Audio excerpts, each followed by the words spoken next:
All sports, all plays. Yeah. All sports, all plays. All sports, all plays.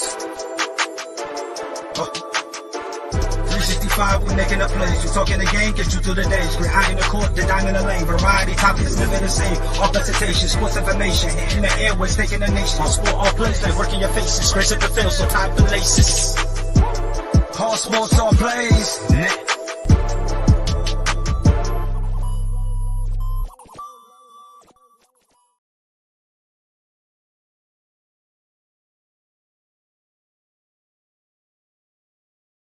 Here. A little bit of technical difficulties there, getting the mics on mute. You know, a little standard thing. So, welcome to the show. This is the All Sports All Plays in the morning on the All Sports All Plays Network. How y'all doing today? I got Craig here with me today. Welcome back. How you doing? How was your extended vacation? I was good. Good. Thanks for having me this morning. It was a great weekend. We had a couple guys went up to the lake and up in Michigan, and it was nice. We enjoyed the outdoors, went fishing, grilling, played some golf. It's fantastic. Had a great front nine, had a horrible back nine. It's still warm up there in Michigan, or is it starting to get cooler? The colors are starting to change, so that's always this time of year. Mid-late September. But as far as it was warmer than it normally is this time of year up there, so it's not too bad, but it's going to get cold very quickly. That's going to turn just like that. Oh yeah, especially up north, and you get back to the warm weather where you down here in Florida, so you don't have to freeze yourself. Not yet, anyway. At least. Not yet. Yeah, not yet. So, well, some of the big news that happened here. Let's get some of the latest news here. Aaron Judge, the Bronx Bomber, he hit a 60th home run. And now the question is, if he gets to 62, how great will Aaron Judge be? Will he be like a... we have one of our guys on ASAP. Jason said that he thinks if you look at the record, if he gets 62, he'll be one of the best baseball players in over 100 years, which makes him mythical. Do you agree with that statement? Anytime you have a baseball player that hits 60 home runs or more in a year, 50 used to be the big benchmark. But now when you get over 60, that's becoming kind of the new 50. And 50 is still a big number. Not a lot of guys are still hitting that. But I think when you get in the realm of 60, that does put you in a different category. There's only a few guys that have done that. So the fact, I think that because Judge would do it in a Yankees uniform is going to put him in a different category, a la a Derek Jeter. If Derek, doing it, if Judge did this in any other uniform, it would still get press, but not like the press it gets being a Yankee. There's a big difference. He also made a comment about if he hits the Triple Crown, talk about records or feats that'll never be broken. I would challenge that to go, do you mean the last time the Triple Crown hit in 2012 with Miguel Cabrera in Detroit? That was the first time it happened since 1967 with Yastrzemski. So to say that it will never be done again after Judge does it, it's not necessarily true, but it's not false either, because guys aren't playing as much as Judge does anymore, or guys aren't playing full seasons anymore. So the fact that he's able to put up 60 home runs through 147 games, they still have a handful of games to go. And the big thing about how Judge has done this, and it's been to help with to help wins like that. When he did it last night, that helped rally a comeback against the Pirates to win 9-8 and that was more important to him. And I think that's obviously the more important part about it. Individual stats are great, and it puts you in a category, but I think Judge is also more concerned about winning because in New York, winning is all that matters. Yeah, the records are great. Beating Roger Maris. I find it very, very funny and ironic that major media outlets will say that. Major media outlets are just refusing to acknowledge what was done in the late 90s and in the 2000s with the National League. All three of those guys that have hit over 60, they're just failing to acknowledge them. All we talk about is Roger Maris and it's 61 American League, and that's great because it helps push headlines, right? But they're Right. failing to acknowledge the other three guys that have already gotten there and done that. So I find that very ironic. Yeah, and if you look at it too, y'all talked about the Triple Crown here. There you go right now. That's what he is looking at right now. He's first in the American League in batting average at 316, first in home runs, and first in RBIs with 128. He hasn't. Will be the third Yankee player to win it. Mantle did it in 1956, and Garrick did it in 1934. So. Yeah, it does. But to answer that question, it does put him in rare air. Anytime you get Triple Crown, to my knowledge, there's never been a Triple Crown winner that has not won the MVP that year. So if he does accomplish the Triple Crown, MVP is all but guaranteed. But really the big thing that they have to focus on, Triple Crown's great. But now the Yankees are changing focus to the postseason. You got to change your focus a little bit to the postseason because it's going to be they're still only 5.5 games ahead in the AL East, but they've played pretty well their last 10, 6-4.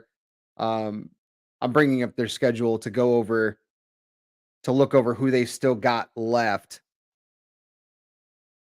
Yeah, it's getting close to the playoffs here and wild card and all this stuff. But the Yankees are well in front of their division. I think they clinched their division now.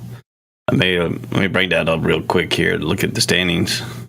But to kind of look at because they got Toronto's at 84 and 64, Tampa's 7.5. They're not going to be able to do it. But they haven't officially.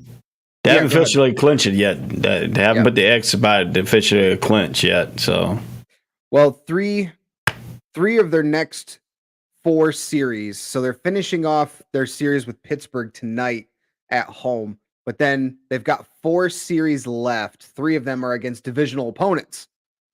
You got Boston at home, Toronto on the road, and then Baltimore at home. Right. So they're not out of the woods yet. They end off the season at Texas in a 4-game slate. That, not really worried about that. But that Boston series is always big. Yes, Boston's under 500. They're not making the playoffs, but anytime you get New York and Boston together in a baseball game, there's bound to be some sparks to fly. And being this late in the season, Boston wants to play spoiler. They want to kind of sully the season for the Yankees if they can. So I think that's going to be a really big matchup. Garrett Cole's going to have Rich Hill on the 23rd. And then Waka's going up against Talon. Yeah. So that's in the first game. That's going to be a really good matchup. Waka's 11-1 with 2.6 ERA. But Talon's 13-5 with a 4 ERA. Yeah, and that game's at 7:15 on Fox. Now, if Judge don't do anything the first game, the second game is an interesting thing because you got Cole on the mound for the Yankees and Hill on the mound. So, if you look at this too, this game is on Apple TV Plus. So if he hits the home runs on Apple TV Plus, how many people have Apple TV Plus? So the only way I've watched games on Apple TV Plus is if I've found alternative methods to watch the game on Apple TV Plus. I'm hoping for I'm hoping for the record-breaking home run. I'm hoping for it to happen tomorrow night, not tonight. Not tonight against Pittsburgh. Tomorrow night against Boston. It'll be at Yankee Stadium. It'll be on Fox, and I think that would be very fitting to hit that against Boston with as And big then of a rivalry that is. And then you got it on. Then you got this thing on September 24th. If he doesn't hit the home run tonight in Pittsburgh, if you don't hit the first two games, the third game is on just local television. It's not on the national television media on the 24th. If he breaks it on there, then you have to watch. If you got Major League Ending, the demand channel, you can be able to see it. But if you don't, we have to watch it on Sports Center after the game's over. So I mean. You hopefully he breaks it on Fox, or he waits till the 25th and breaks it on ESPN on Sunday Night Baseball. Yeah, the game on the 24th will also be on MLB Network. But to your point, you'd like to see him do it on national television with the world watching. It'd be good for the game of baseball. It'd be very terrible for the game of baseball if this record-breaking feat happens only on local television or on Apple TV.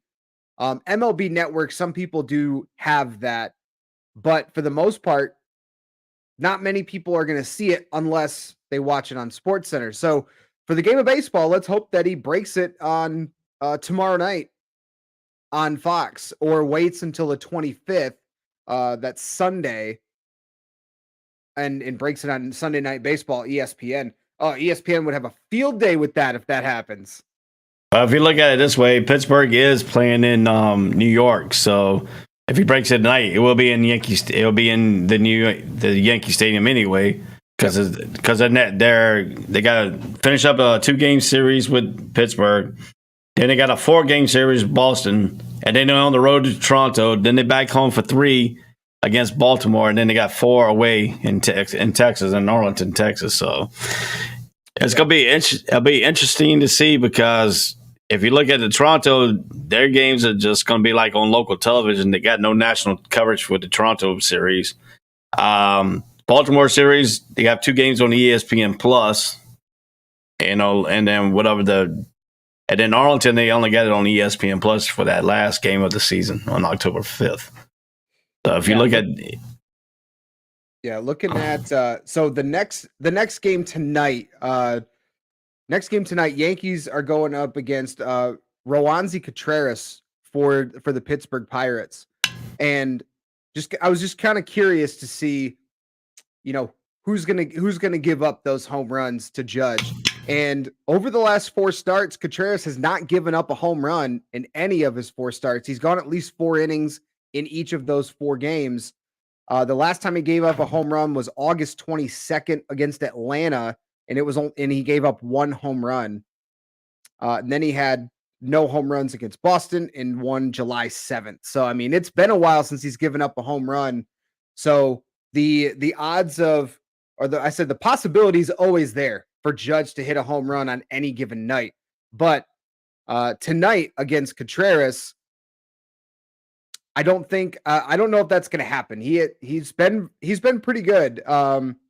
He's had a handful of strikeouts. He's thrown a few walks, but he hasn't given up many runs. He's given up 3 earned runs through his last 4 starts. Only 1 in each of his last 3 starts apiece. So between that and not giving up any home runs since August 22nd, it'll be a very intriguing matchup for me to watch Contreras go up against Judge, knowing kind of how that's been playing out over the last 3 or 4 starts for Contreras. And of course, Judge is having such an incredible season that you just want to see him break it on national television. But with that start against Contreras, that one I'm not really 100% sure if that's going to happen tonight, but that's where we lead up to the next game against Wacha in the Boston Red Sox. Wacha hasn't given up many home runs either. Over his last 4 starts, he's given up 2 home runs. And then this month, he's given up six earned runs this month in September. But he had a really solid outing against Kansas City on the 16th. So it's going to be a tough challenge for Judge over the next few games to see if he can break that record. This is interesting. Shane said, I hope everyone decides to walk in the rest of his at-bats. And that's another thing to look at, too. You don't want to be the pitcher. You don't want to be the team that gives up 62 or even 61. So I would not be surprised. I mean, the Yankees did that to Miguel Cabrera when it came to hit 3,000. They started walking him just so they would not be the team that gave up the 3,000th hit. I wouldn't be surprised to see if Contreras or Waka, or if it gets late in the game and the bullpen in the Pirates' pen, they bring somebody out and they'll probably put a right-hander to match up with them, and maybe they intentionally walk him. I wouldn't be surprised to see his intentional walk numbers really, really spike here over the next couple weeks until the end of the season. But at some point, you got to pitch to him. You got to pitch to Judge. You can't put yourself in a situation to where you're just going to walk him. What if you've got runners on already, or you got runners in scoring position? Are you going to walk him still? Obviously, you don't want to give up the home run. There's a lot of decisions. That's what those skippers get paid to do. That's their job, is to make those hard decisions. I wouldn't want to be in that scenario to go up against Judge. Do I risk giving up 61 or 62 for the sake of the game, or for the sake of the ball game? So I wouldn't want to be in that position for sure. Yeah, I mean, I agree with you too. I mean, that'd be kind of stinks for everybody tuning in and watching baseball, and then decide to walk him every bet. I mean, it could show sportsmanship too by saying, "Hey, I don't want to throw to it. I don't want you. I don't want to be on the record with you. Being the pitcher that gives up those runs. And stuff like that." So, let's take a look here at the American League wild card race here. Let me bring back the thing here. So let's talk about the wild card here. Toronto is a plus 2.5. And Tampa Bay's plus 0.5. Seattle's the next closest one on the thing, and then Baltimore at 5 games behind that. So does Tampa? Because right now Toronto's in a good seat, but they still got a lot more games to play. They're not officially into the playoffs yet, but they got a 2.5 game lead over. A 2-game lead over Tampa and Seattle, but Tampa right now has got the last wild card spot right now at plus 5, and then Seattle's right there at that third spot. Does Seattle get in, or does Tampa Bay falter at the end? What do you see in the wild card race in the American League? Based on what I was looking at a couple weeks ago, Seattle looks to have the easiest road the rest of the way on their schedule. Seattle's got, let's see. They're finishing out a 3-game set with Oakland, then Kansas City, then Texas, then Oakland again, then Detroit. They don't play a winning team the rest of the way. Like, they don't play against a winning team the rest of the way. So they have a very easy road from that respect. And once they get past Kansas City on, what is that, Sunday, the 25th, the rest of their games are home. They play a 3-game, and a 4-game set all at home. So they have a ton of home games to end out the season. And I think they have the easiest road. Now, the big, you mentioned already, one of the big key factors in this is the Tampa Bay Rays. They're in the middle, or they're ending out a 3-game set with Houston, which they've already dropped 2 of the 3. They're trying to avoid the sweep tonight. But then they have Toronto, Cleveland's in the mix, back against Houston, and then Boston. So I think if any team if between those two teams, I would pick Seattle to make the postseason. Let's see here. Let me look at Toronto's. Toronto's finishing out against Philadelphia, Rays, Yankees, Boston, Baltimore. I mean, they don't have an easy road either. The AL East is really difficult.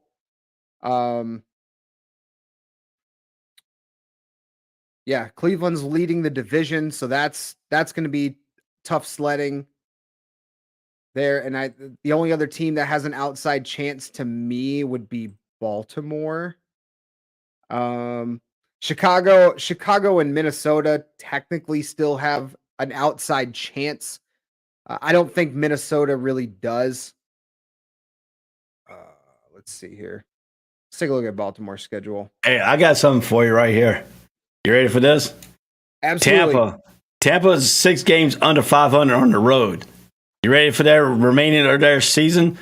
After September 25th is their last home game. They are on the road from September 27th to October 5th, and they're 6 games below 500. Now, can they keep the wild card spot if they are not that good on the road? And they got 1, 2, 3, 4, 5, 6, 7, 8, 9 road games. Yep. Starts on the 27th of September. And of those 9 road games, the first 6 of them are against division leaders.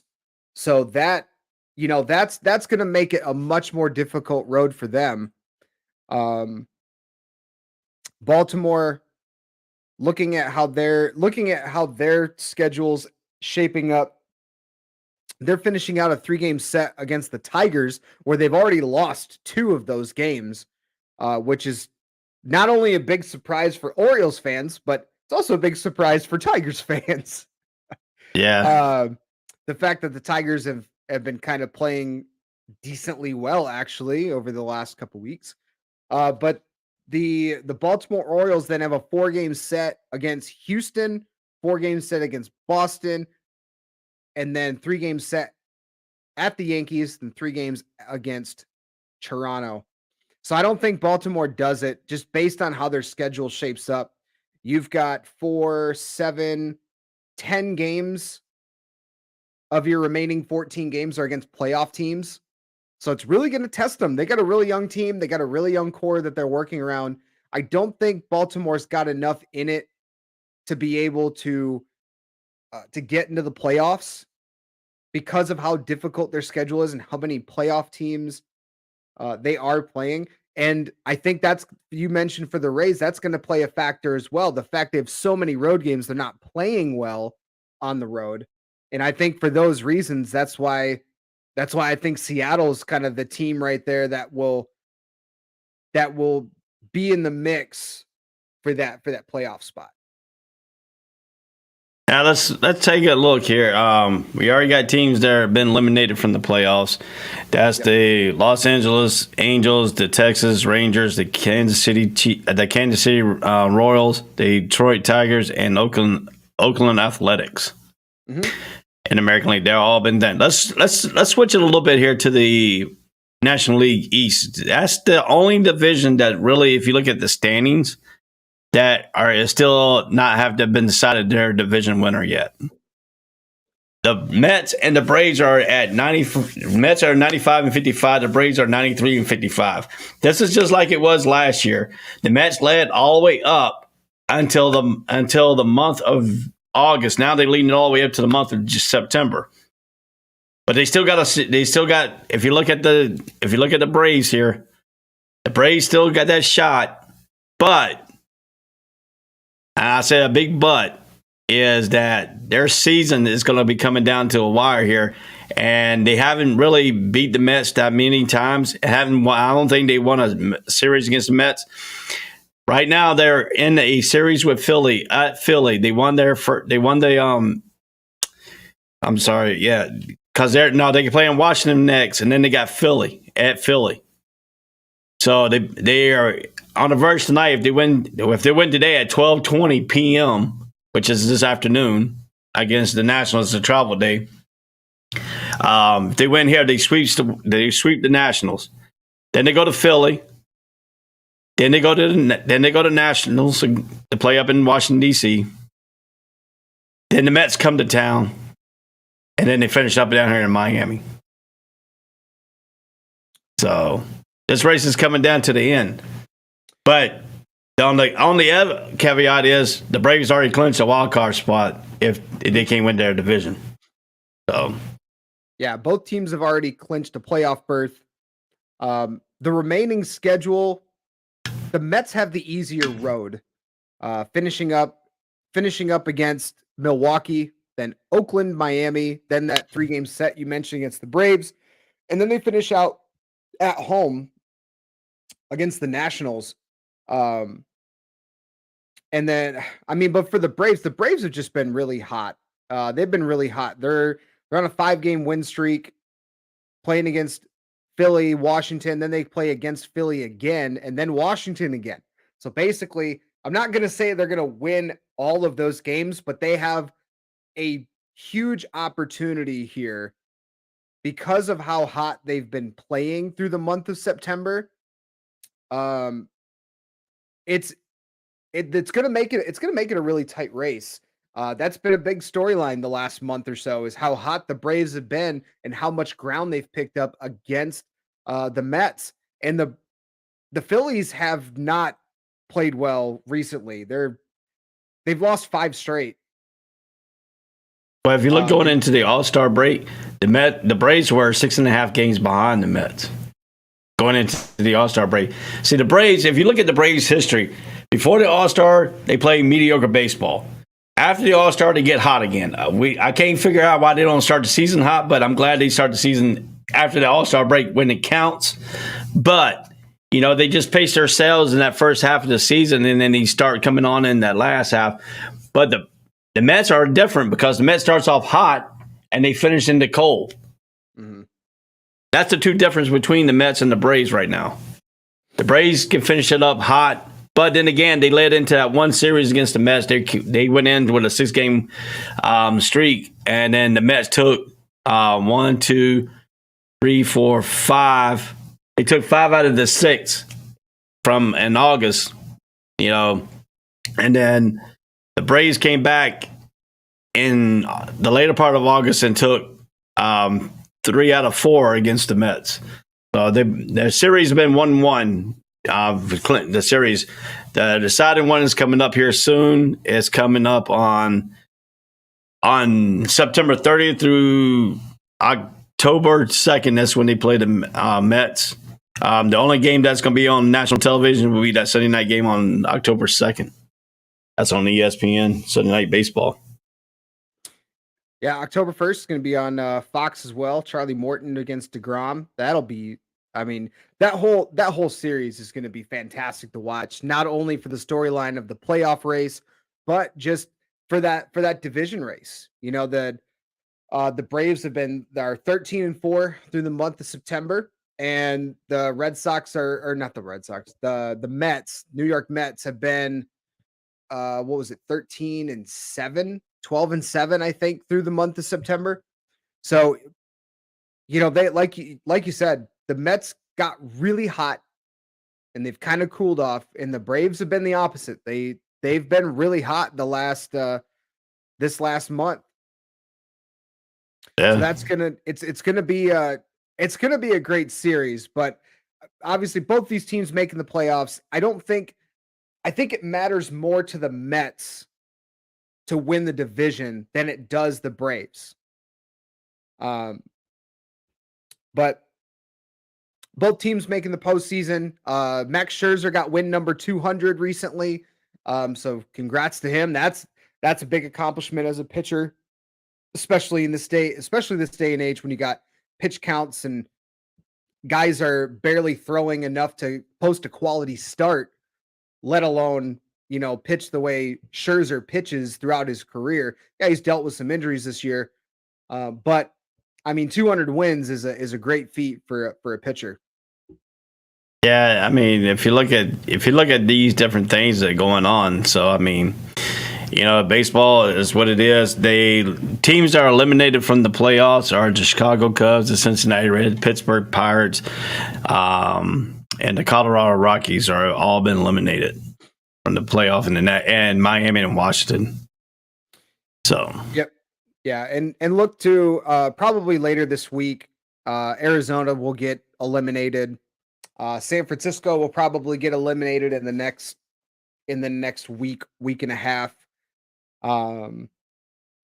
But I mean, let's see who else in this race here.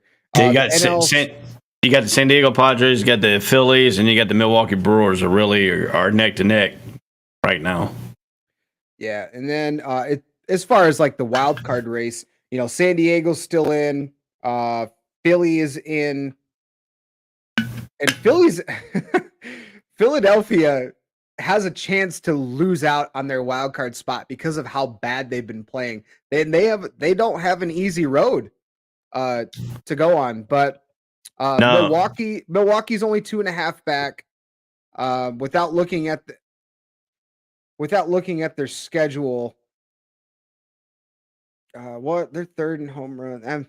I don't know. This is the point of the season in baseball where it's a lot of fun to watch, especially if your team is in the hunt. Because you got a lot of storylines. There's a handful of people that don't even watch baseball until about this time of year. For that reason. Yeah, the Red Sox still technically have an outside chance of making the postseason. And that's an intriguing fact for Boston, especially the season has not gone the way that they wanted it to. However, they do have a chance. Yeah. So let's move right along. Got that into the football realm here. The Thursday night game, the Steelers versus the Browns. Both team comes in 1-1. This game is on Prime Video, which is Amazon. If you got the Amazon Fire, you got the Prime, you can watch this game. I watched the game on Amazon last week. I have the fiber optic internet, the highest speed you can get on AT&T, and I never had any problems watching the thing. But that Monday night game, that Thursday night game, everybody is on that Amazon their web server. They need to add some more servers because once you get a lot of people on there, your video goes very stealth looking. Goes back to like standardized like 420, and that's what I watched most of the game on was 420 because they didn't have enough. If you're gonna put it, like you say, if you're gonna put every game on the NFL's there, people are gonna watch the NFL. So if you look at that, and they don't have enough servers to accommodate all the people that are going to sit there and watch, this experiment is not going to work because everybody wants to watch it in high definition. And the only way you can do that is you got to branch it off on all kinds of servers so you can handle everybody's high definition thing. So with this Amazon Prime Thursday night thing, would this last any longer? Yeah, absolutely. There's other news that I've kind of seen as well. Amazon's kind of getting their it was through college football about conference realignment could be affected by Amazon. But Amazon they've been branching out. Yeah, they're still gonna need to improve on their how you were mentioned on it slows down their feed, right? Mm-hmm. They'll work on that stuff, but Amazon's too big now, and they've been trying to get into, and that's what we see with Apple, where they now have like Apple TV. Amazon's still working on those things, but they're too big of a juggernaut. And the fact that I think it's very telling that they were awarded the Thursday night games. If they weren't a legitimate contender or a legitimate possibility for the NFL, they wouldn't have got the Thursday night games. So I think that tells a lot. The fact that they did get awarded Thursday night football. So is it going to last? Absolutely. That I don't see Amazon going anywhere. They're like Google and Disney. They're all three trying to take over the world in all these different avenues.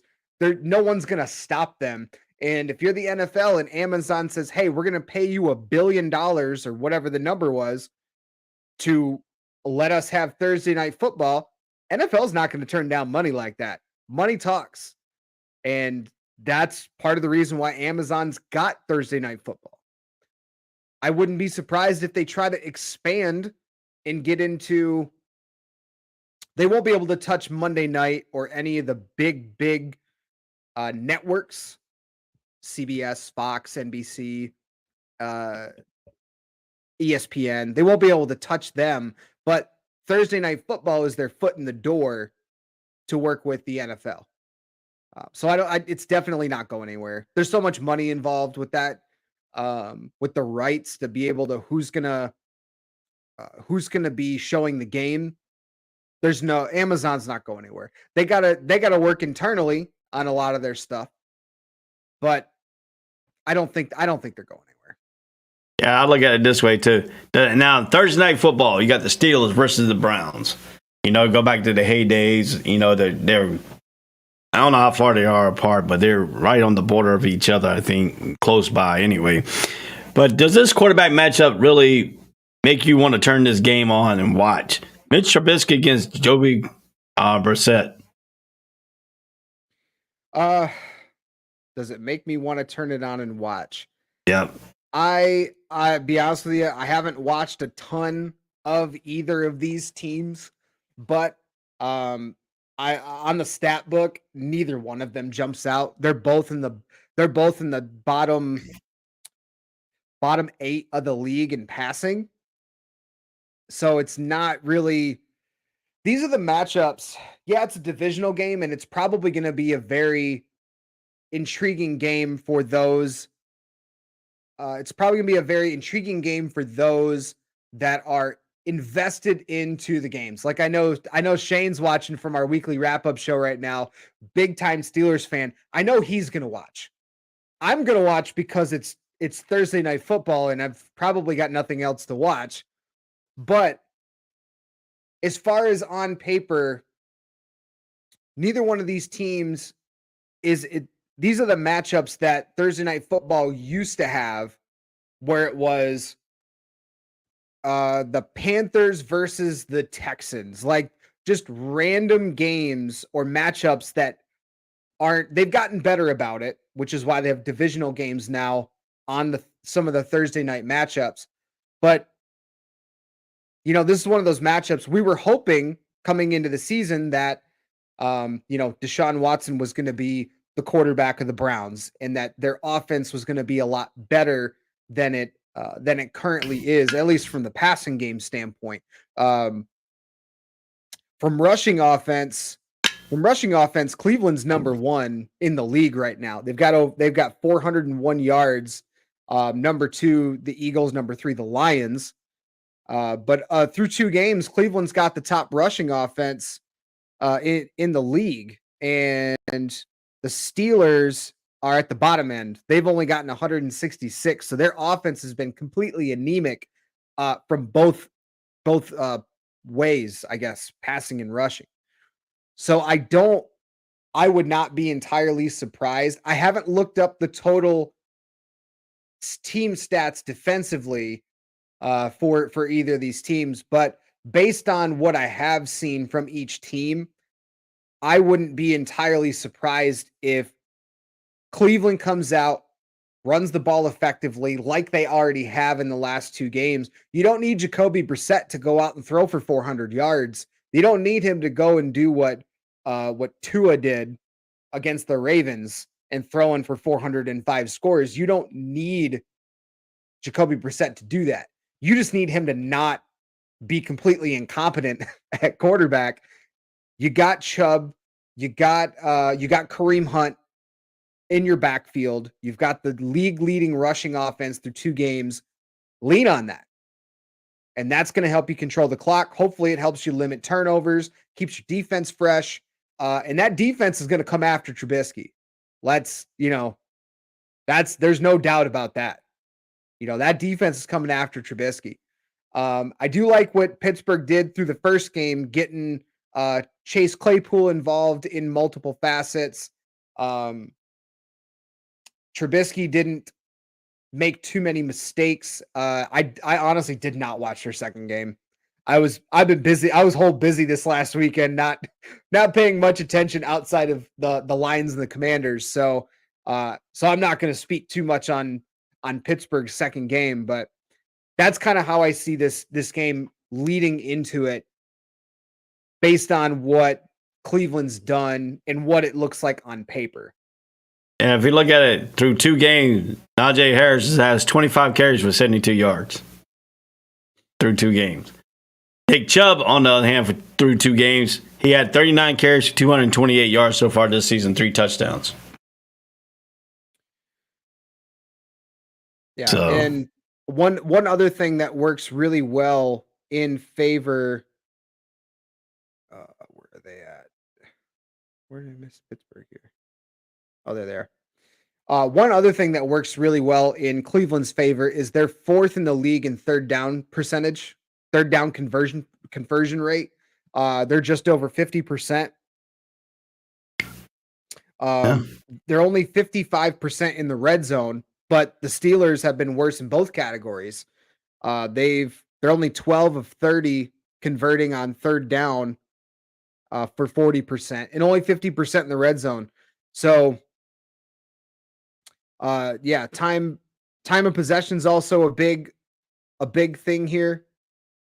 Cleveland's 5th in the league in time of possession per drive, over 3 minutes per drive. So Pittsburgh's fourth to last, just over 2 minutes a drive. So early in the season, those things are eventually going to play. They're eventually going to spread out a little bit more as the good teams continue to play better. The teams will become their own. They'll become their identity throughout the course of a season. And I think for the Browns, they've already established early that, hey, while Deshaun Watson's out, we're going to run the football and we're going to try to run it effectively. And they've done that. When Deshaun Watson comes back, who knows if they open up the playbook or not. But I think they'll probably continue to go with what's been successful for them. And yeah, I think that's about it. Pittsburgh's got a lot of work to do.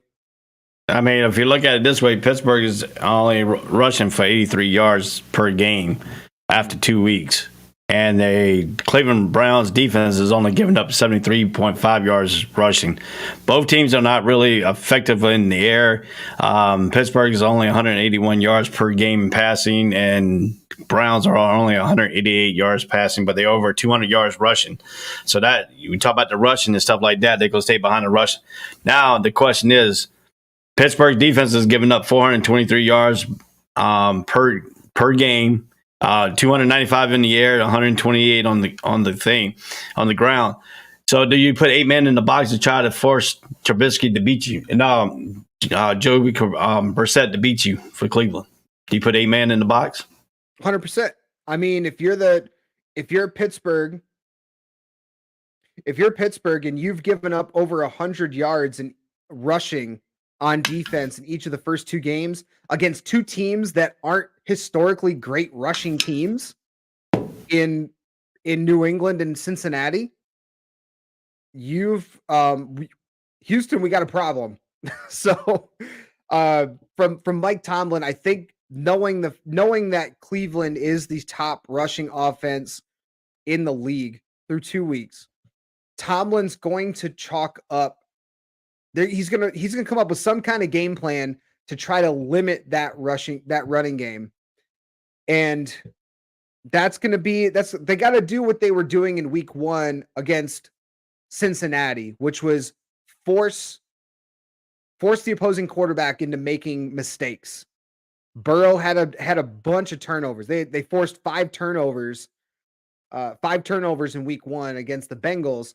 They only forced 1 turnover against the Patriots in week 2, but they allowed over 100 yards on the ground in each of the first 2 games. If you do that, I always look at in the NFL, if you get over 100 yards rushing average per game, you're probably in a pretty good position, because your average is probably somewhere around 4, maybe 5 yards a carry, depending. But that also helps set you up for the passing game. And if I'm Mike Tomlin, maybe not stacking 8 guys in the box, but I'm stacking at least 7, and I'm bringing some pressure in passing situations to try to get Brissett to make mistakes, because Brissett hasn't been great through the first 2 weeks. But that's, again, that's Cleveland wasn't necessarily, I don't think they were expecting to have Jacoby Brissett as their starting quarterback through the first, 11 weeks, but they did a little bit better in the passing game in week 2. They had 221 yards passing, but defensively is what I would look at with Cleveland. Their running game, I should say their run defense is phenomenal. They allowed only 54 yards rushing week 1, 93 yards week 2, got a little bit worse. But on defense, they allowed Joe Flacco to go absolutely bonkers. They allowed over 300 passing yards to the Jets. And another thing too, Jets. Another thing about the Jets is too, they were winning by 13 points, and the Jets came back and won the game 31-30. Yeah, and I think that's something as well to look at. Where is Pittsburgh going to do that? No, but I think I would not be entirely surprised to see this game be a lot like Cincinnati, Pittsburgh in week 1. Very tight game throughout, unless Cleveland can establish the run early and Chubb can break off a few big runs. But I think this game's probably going to be fairly close. I think both quarterbacks are going to make mistakes, because they're not guys that are going to, they're not world beaters at quarterback. None of them are. I mean, yeah, neither one of them. I mean, right now, but now the question is, if Mitch Trubisky don't get Steelers offense jump started, do you see them trying to go to Kenny Pickett and let him do what he needs to do, start getting him NFL game experience? Because he's the quarterback of future for Pittsburgh. He is, and that's the key thing right there, of the future. I don't see them making the change just yet. I really don't. They had Trubisky. Trubisky hasn't been great, but he hasn't been terrible. He's only thrown 1 pick. Yes, he's only thrown 2 touchdowns, but it's too early, I think. I'm also a proponent of don't throw a guy into the fire unless you really feel like he's the guy. So guys that start off week 1 as rookies, those are guys that you're basically saying, this is our future, Trevor Lawrence, guys like that, where they throw them out there week 1. They're like, all right, this is your starter. There's a lot of risk to doing that, because you're exposing a guy who's not played in the NFL before. I'm not saying that they should sit Pickett for, the full year, because if you get into a situation, if Pittsburgh finds themselves in a situation like the Titans did, getting their asses handed to them by the Bills, yeah, throw Kenny Pickett in there. What's going to hurt? What's it going to hurt? Yeah. But I like to look at the scenario here with Kenny Pickett like I would in San Francisco, where we've talked about Trey Lance on this show in previous weeks. That conversation between Jimmy G and Trey Lance. If you sit a guy like Kenny Pickett the entire first year and then throw him out there as your week 1 starter next year, even though you have Trubisky or you have somebody else who could be the starter, you're essentially putting him in the same scenario, just a year removed. If that makes sense. You're putting, like, the Niners put Trey Lance in a really really awkward position because he hadn't necessarily started many games his first year. And now they're coming out saying that this is our starter, this is our future. He starts, and now he's out for the season with a broken ankle. That kind of stuff happens, but you're putting him in a weird position because they weren't utilizing him throughout the first year. So for Pickett, I kind of look at it the same way. Don't utilize Pickett too much. Later in the season, if you're depending on where you're sitting, absolutely. But I think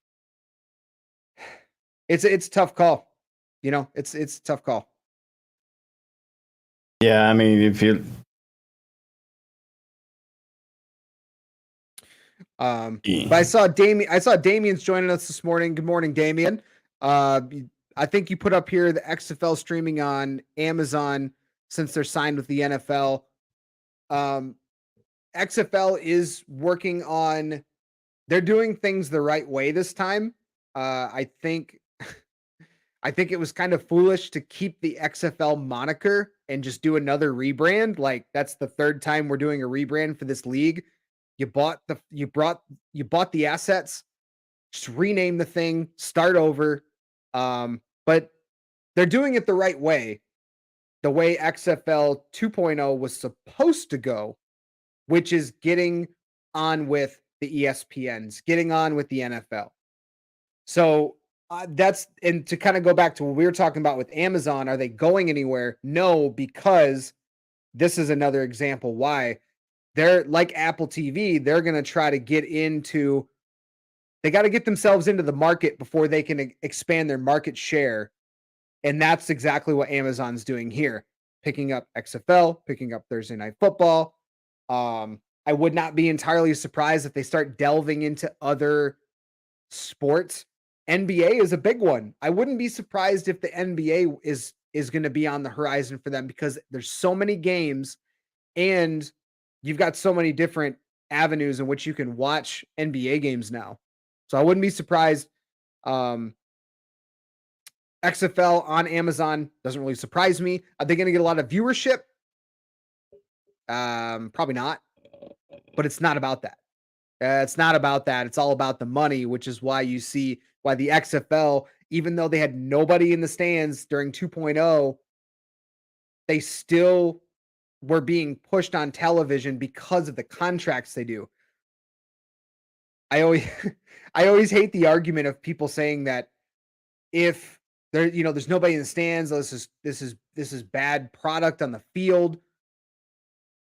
Honestly, like, take Tigers baseball, for instance. It's not about how many people are in the stands anymore.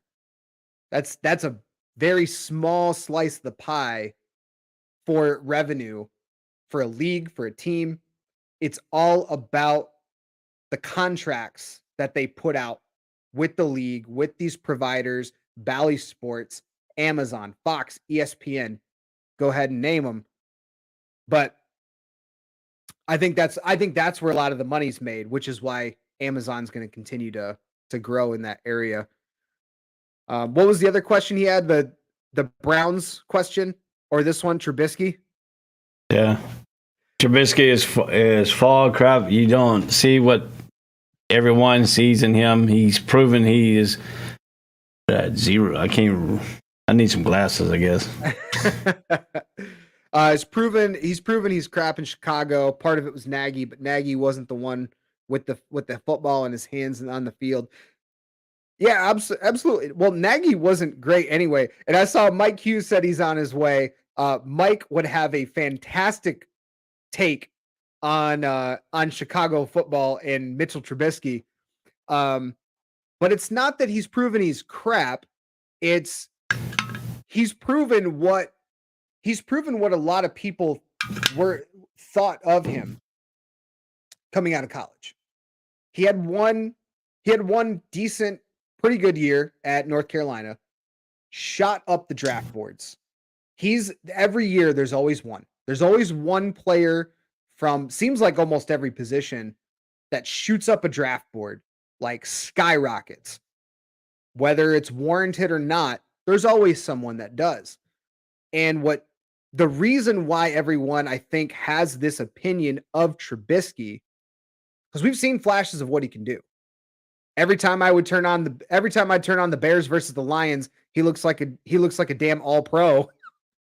But if you turn him on against any other team, he looked mediocre.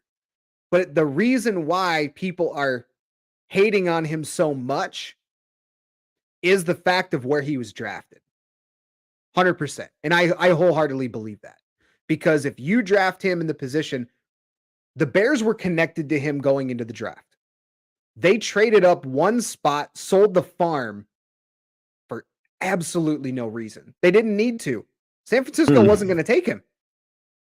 But what they did is you create a scenario that you sold the farm to trade up one spot to draft a guy that you're not 100% sold on, but they're like, we need a quarterback and we're just going to take one.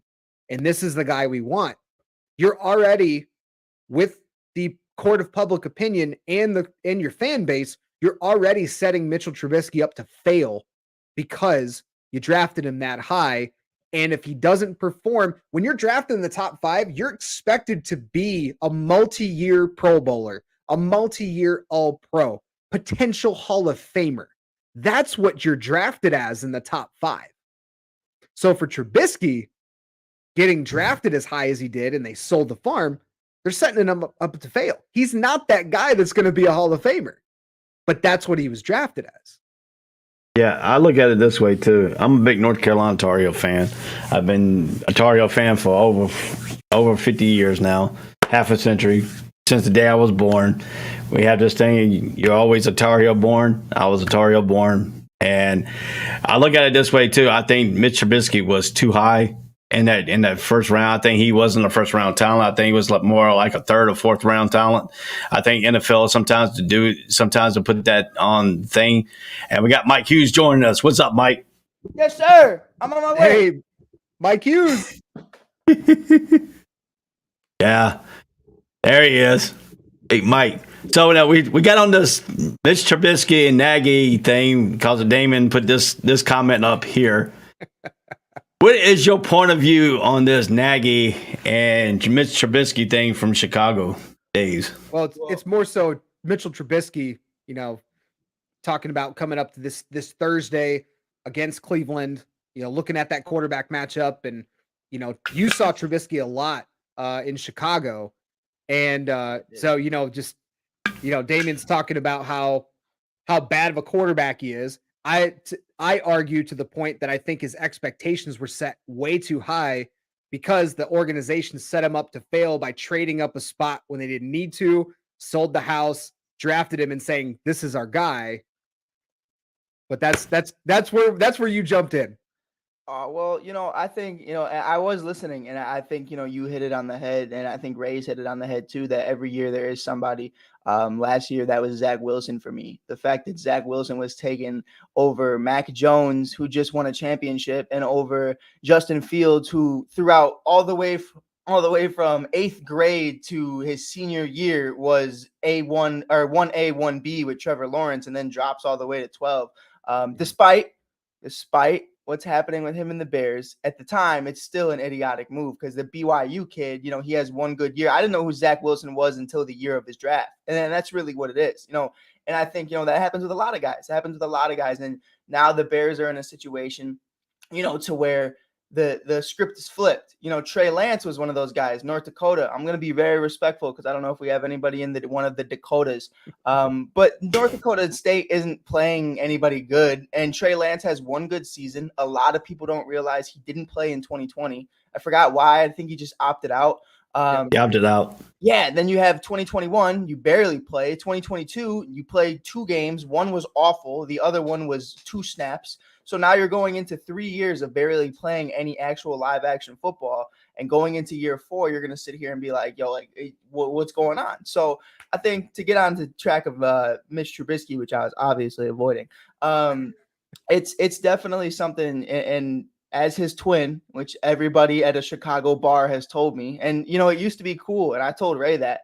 I was like, oh, yeah, I used to love looking like Mitch. And then he'd throw an interception and everybody would look at me and I'd be like, I'm sorry. Like, please don't hurt me. You know, like I have to get walked out of the bar by security because it's my fault. But you know, Mitch was solid for what he was. I always said he's a poor man's Jimmy Garoppolo. And I think the reason for that is really just because he doesn't have the accuracy like Jimmy, but he definitely has that leadership quality. He definitely tries to be that general now. He's not really forcing passes. And everybody knows I was from day one, from 2019, I was anti-Matt Nagy, and everybody kind of called me crazy for that. And everybody jumped on the Mitch bandwagon. Then they jumped on the Cody Parkey. Then they jumped on Nick Foles and Andy Dalton and Justin Fields, and everything kept going until finally, you know, you just looked in the mirror and you were like, this guy's ass. And I think Nagy has a big part to do with that, but I also watched Mitch for a very long time. I was a Tar Heels fan for a while. Mitch kind of ruined that for me, but it's definitely something, Ray, where I looked at Mitch even in North Carolina, and you and I talked about it. I was like, I love North Carolina football. And I think a big part of why I was shocked is because even then I still was like, I need the Bears to draft Deshaun Watson. And despite, you know, whatever Damian says in the comments following what I just said, at the time, Deshaun Watson was a national champion. Deshaun Watson was the best college prospect we've seen in years. And I think, you know, there is no doubt in my mind that the Chicago Bears should have drafted Deshaun Watson. And I think that's just clear cut. Patrick Mahomes, I hate that argument because just like, you know, a Justin Herbert, unless you were watching it, you didn't know about him. So I think that's crazy. But, you know, Mitch just misses his reads. And I've said this from the beginning of the season, and I'll close it out with this. I think this is the week Kenny Pickett comes in and he plays is because I think, you know, Mitch has these shoulder issues and he's about to go up against a mean defense. And I don't think he can hang with Cleveland. I really think this one's gonna hurt. And I'm not wishing injury upon anybody. I just can see what history's past has told me. And I know Mitch has these shoulder issues, and I see Myles Garrett and I see all these other dogs on that side in Cleveland. And I had this is going to be the week, or following this week is going to be the week we see Kenny Pickett. And I think it's just going to show. It's going to show volumes to, you know, what Mitch is. And I think he's a great bridge gap guy. But I don't think, you know, the unfortunate circumstance is this isn't a bridge gap team. At least I don't feel like it is. I think this team is very solid. You know, what happened with TJ is very unfortunate. But he's going to be back a lot earlier than I really anticipated. It's like 6 weeks, Craig, if I'm not mistaken. It's really, for a torn pec, that's huge. But it's definitely something, you know, if he shits the bed, I think Kenny starts the following week. Yeah, and we're kind of mentioning before, I would not be surprised based on how well Cleveland has run the football through the first 2 weeks and how porous the Steelers have been against the run through the first 2 weeks. I wouldn't be terribly surprised to see Pittsburgh in a scenario like the Titans just found themselves in this week where, hey, why not throw Kenny Pickett in there late in the game if the game's out of hand, right. See what he can do. Because at that point, you mentioned you're kind of auditioning for your starting job, knowing where Trubisky is, health, and just physical traits on the field right now. And I wouldn't be terribly surprised to see Pickett play, especially if the game gets out of hand early. Right.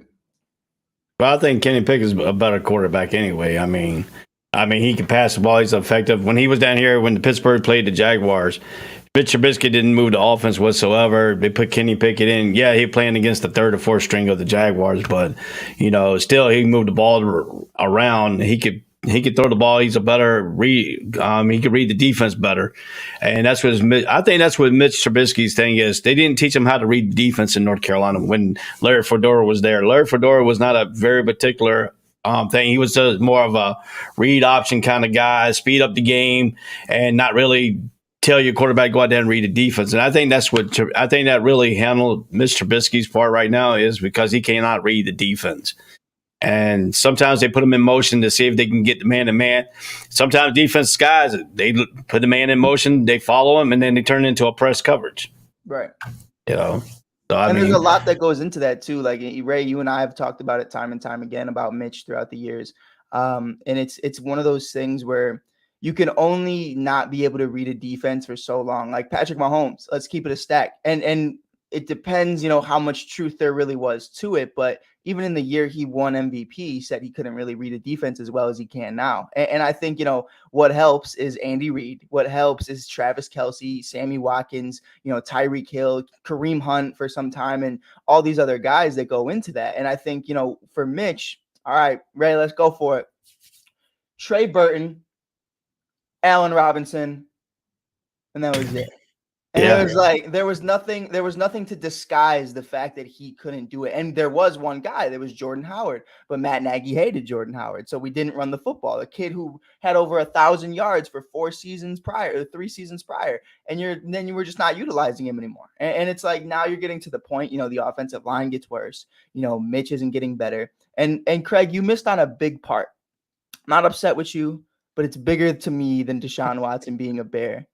In that same very draft, they took Adam Shaheen, who was a better college basketball player than he was a football player, over George Kittle,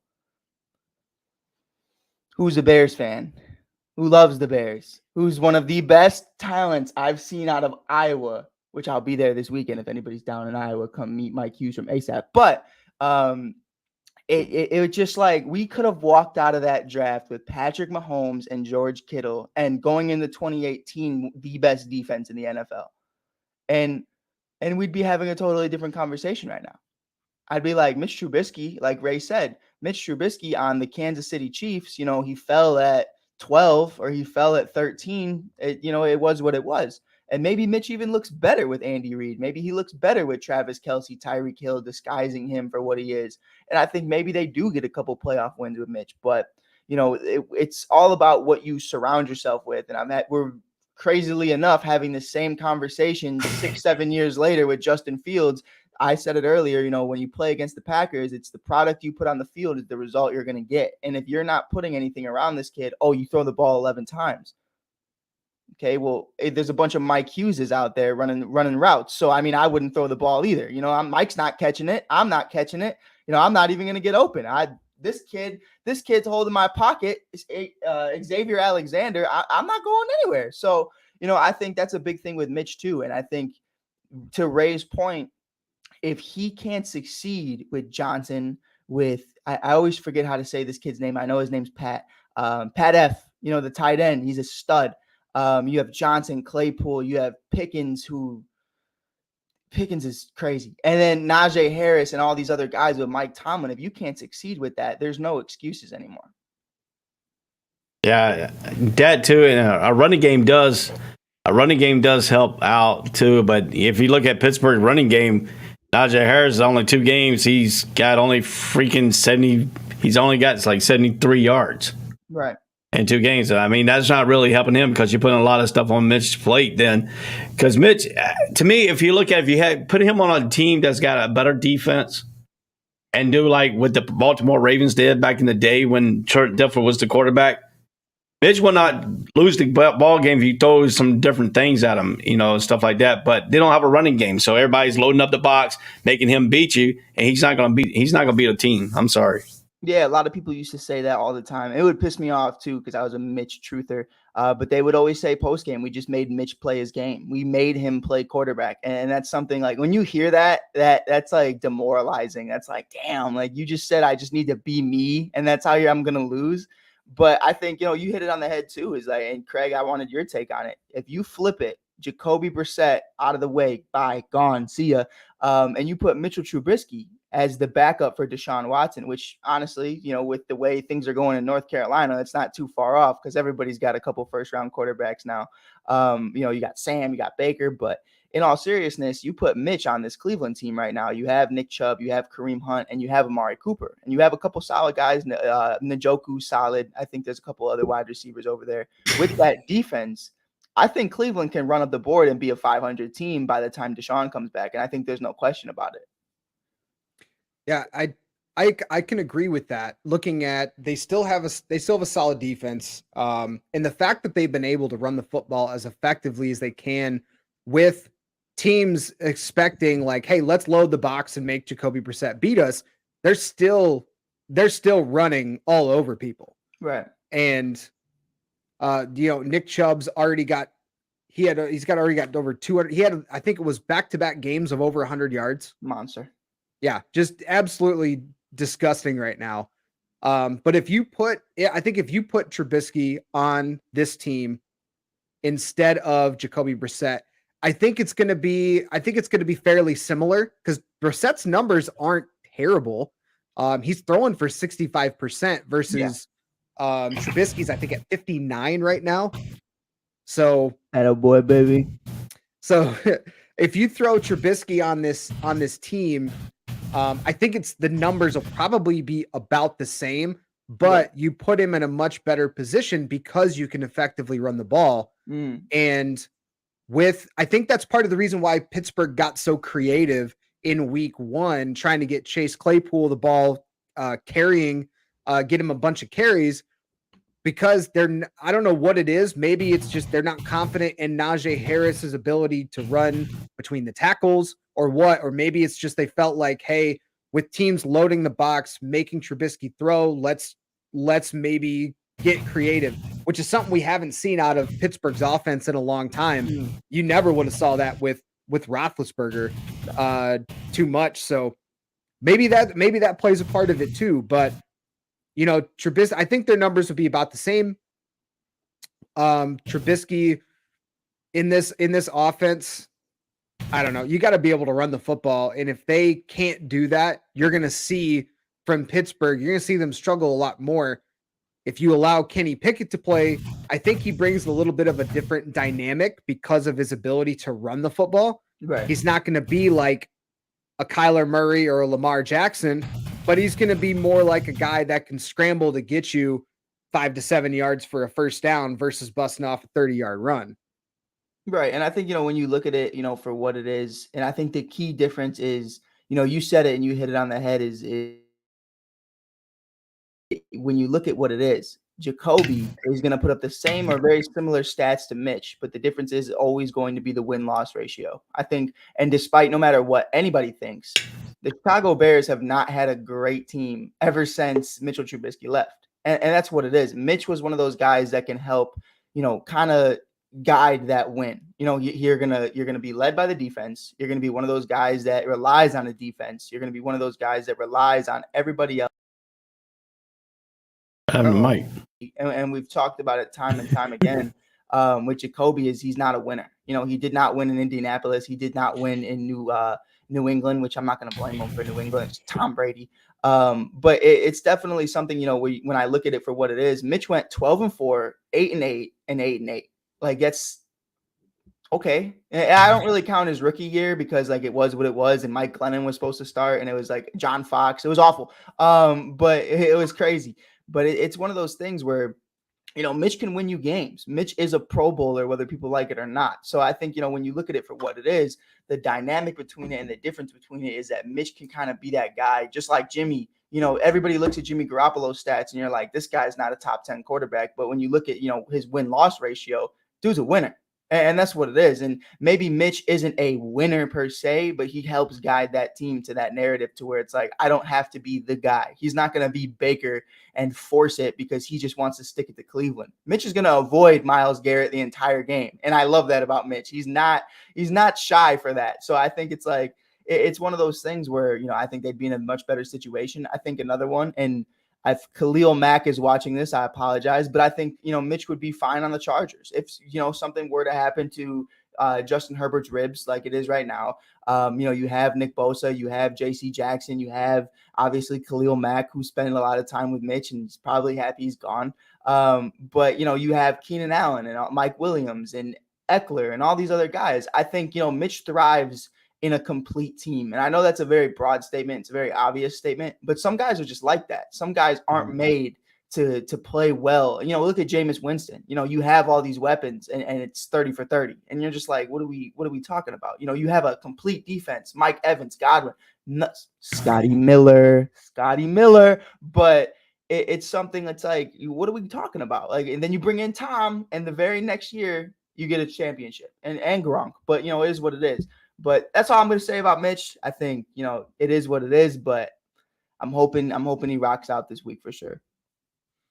Yeah, I think that was an aspect of why they brought him to Pittsburgh is all those things that you kind of mentioned. He can be the guy in the locker room and be a guy that's going to if you put the right pieces around him, he's going to be a guy that can make some plays. Right. And then if they just play the Detroit Lions every week, or I should say Matt Patricia every week, he'll be an all-pro in no time. But I think that's part of the reason why they brought him in. And that's a thing where, yeah, you mentioned he can be a bridge guy. And if that's the way this season can go, they play the Jets after that. Then they've got the Bills, Bucks, Dolphins, and Eagles, which is going to be a really tough road for the Steelers. So I think I wouldn't necessarily call this game. No, I'll go ahead and say it. For Pittsburgh, this is a must-win game. It's a must-win game because you've already got one game up in your division, beating Cincinnati, who's been completely atrocious the first 2 weeks on offense, no offensive line. But if you come out of this game and can keep it close and give yourself an opportunity to win, you're going to put yourself in a really good position in the division because you would have two division wins. And even if you lose until your bye week, you're still in a position in the division. So I think it is a must-win game for Pittsburgh. Yeah, to me, I think I supplement with that. Cleveland, it is so. Pittsburgh must win. If Pittsburgh can beat Cleveland, they're 2 games up in their division. But also to the point of Mitch Trubisky and his development here. How much do you pin that on Nagy's part of holding him back though in the Chicago days, not letting him really? But it also came out today in Pittsburgh that they're not letting Mitch Trubisky audible at different plays either. So, he's not able to audible out of certain plays. Right. I think that's a standard though. I think, the phrase going around is I am him and Mitch is not him. And that's really what it is. When you have Aaron Rodgers, I would even, and maybe I'm going to get a hot take for this, but I would say Lamar Jackson's, you look at Josh Allen, Justin Herbert's, Tom Brady's, guys like that. You understand, one, whatever Aaron's about to call, he can do it. And two, maybe he's seeing it better. Mitch isn't seeing it better, one. And that's just what it is. And two, can he do it? If you do have a wide open Chase Claypool, are you going to hit him or are you going to be 10 yards off, 5 yards off? And that's really what it is. Now, Nagy, the difference with Nagy, and I got my 2 bald brothers in here with me, so nobody shame me. Nobody shame me because somebody said I was bullying Matt Nagy the other day when I called him. I said something I can't say on here. But these are my brothers. And it's not a personal thing. It was just an observation. It was an astute observation. But I was looking at Matt Nagy, and we heard all these rumors come out after Mitch left. Mitch was a very tight-knit guy. He's a very classy guy. He's first class. He's a great individual, all the way from UNC all the way to now. He didn't let anything pour out. This guy could have went on there and said, during training camp, Mitch Trubisky tried to have like a meeting with Matt Nagy and really learn the offense. And Matt Nagy stood him up. He was sitting in his office all day waiting for Matt Nagy to come, and Matt knew he was there, and he didn't come. That's Matt Nagy. Matt Nagy was trying to feed that. Matt Nagy did not care. And that's really what it was. And that ego, the fact that was actually a thing that occurred. Now, it's not as bad as, what Ray had to endure last year, as with a head coach. Kicking kickers was a thing that actually happened. But it's definitely something, it was so frustrating to see that kind of mentality in such a blue-collar city, in such a blue-collar place, to where everybody's just, everybody's so real. Everybody's so real. Everybody's so transparent. And Matt was ducking Mitch. Matt was ducking Mitch for years. He was being so toxic about it. And it's one of those things where that's demoralizing for you. That's demoralizing for the team. It's one of those things, just like Carson Wentz on the Eagles. Like there's a freaking Nick Foles shrine next to Carson Wentz locker. And it's like, we miss Nick. And it's like, that's demoralizing. And that's one of those things where you have to revamp the entire team damn near, like, as we have, because you can't deal with that culture. But to Ray's point, there are still going to be times where I'm like, yo, like, this is your team. I'm going to let you do what you got to do, but don't be out of pocket. Like, you have to do certain things because you can't do others. And that's why you're in the situation you're in. That's why, even though you're QB1, Kenny Pickett's breathing down your neck. And that's what it is. So I think, Mitch is one of those guys.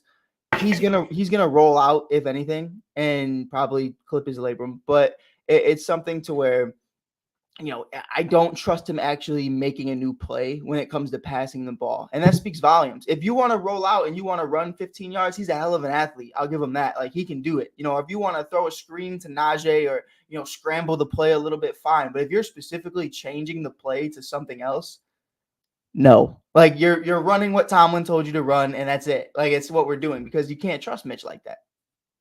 Yeah, I don't look in too much to that either, because Mike hit it on the head. There are only so many guys in the league that have the freedom to be able to change the play or call their own play.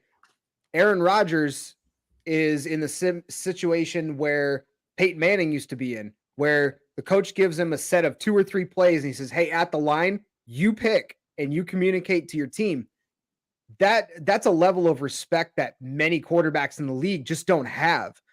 And especially with Mitch being in the first year of a new system on a new team. Yes, he's a multi-year veteran, but he hasn't necessarily shown that he can read defenses well enough to be able to change completely a play. So I don't look into that too heavily, because you're not going to do that with many guys in the league. And usually the coaches have game plans. Like, Jared Goff has been to a Super Bowl in Detroit. Is Dan Campbell and company telling him to go pick a play at the line?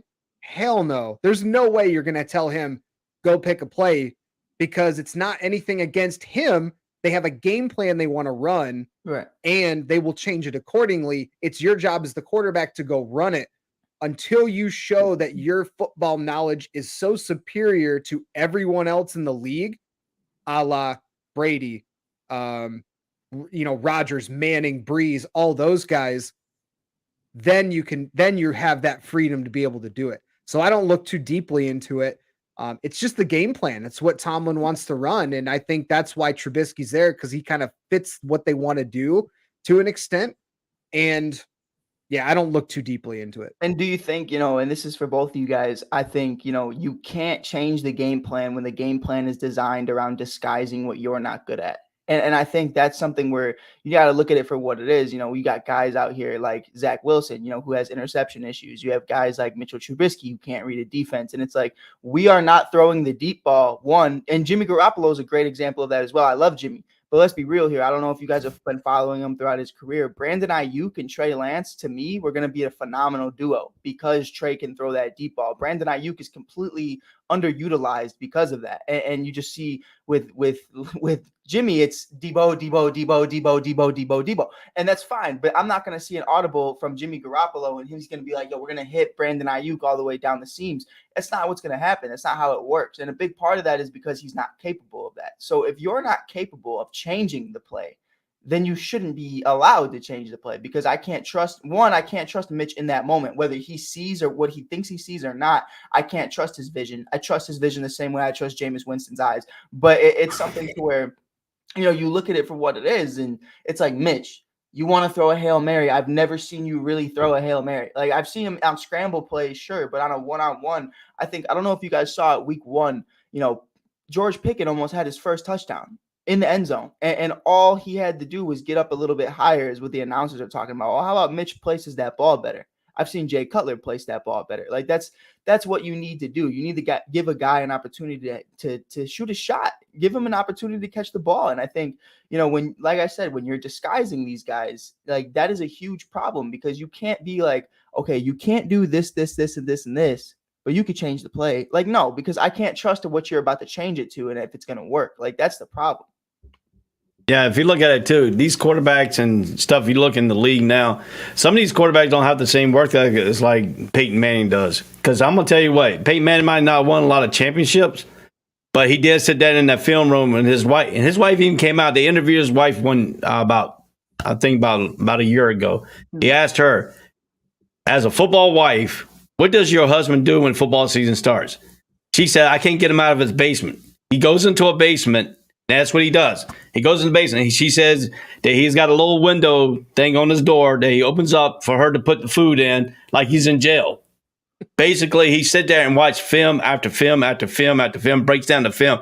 He knows everybody's position on the offense. He knew the wide receivers position. He knew what the running backs. He knew what the offensive line does. Why don't quarterbacks these days that have problem reading defense goes to ask Peyton Manning, can you help me? Show me how you read film, how you read the defense, how you read these, how you learn everybody's plays, how you memorize this.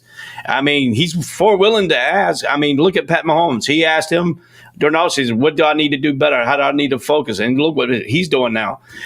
Trevor Lawrence, he went after the first game against the Commanders. He called up Peyton and asked him to say, hey, look, what did I do wrong on these plays? Peyton gave him a little bit, and he came back the next game, and he looked a whole hell of a lot better. And that's the age old dynamic of what separates the average from the elite. It doesn't, you can translate that in any part of life.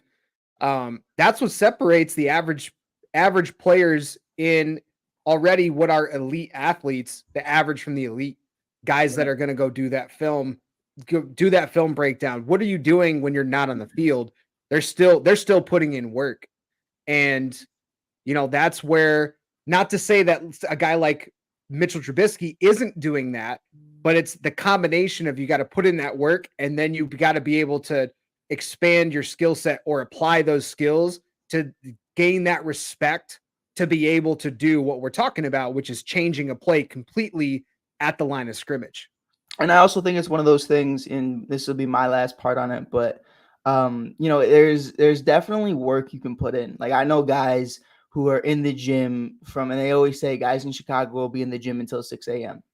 Okay, but you guys still suck. Like, at some point, you need to be able to grasp what you're learning. And I think, Mitch trying to learn how to read this defense for the last 4 or 5 years, if you're not grasping it pretty early on, it's going to be a problem. And I think even maybe it's not perfect. There's definitely great defenses in this league. There's definitely great disguises, the Monsters of the Midway, the Legion of Boone, the Purple People Eaters, all these other, great teams throughout the years.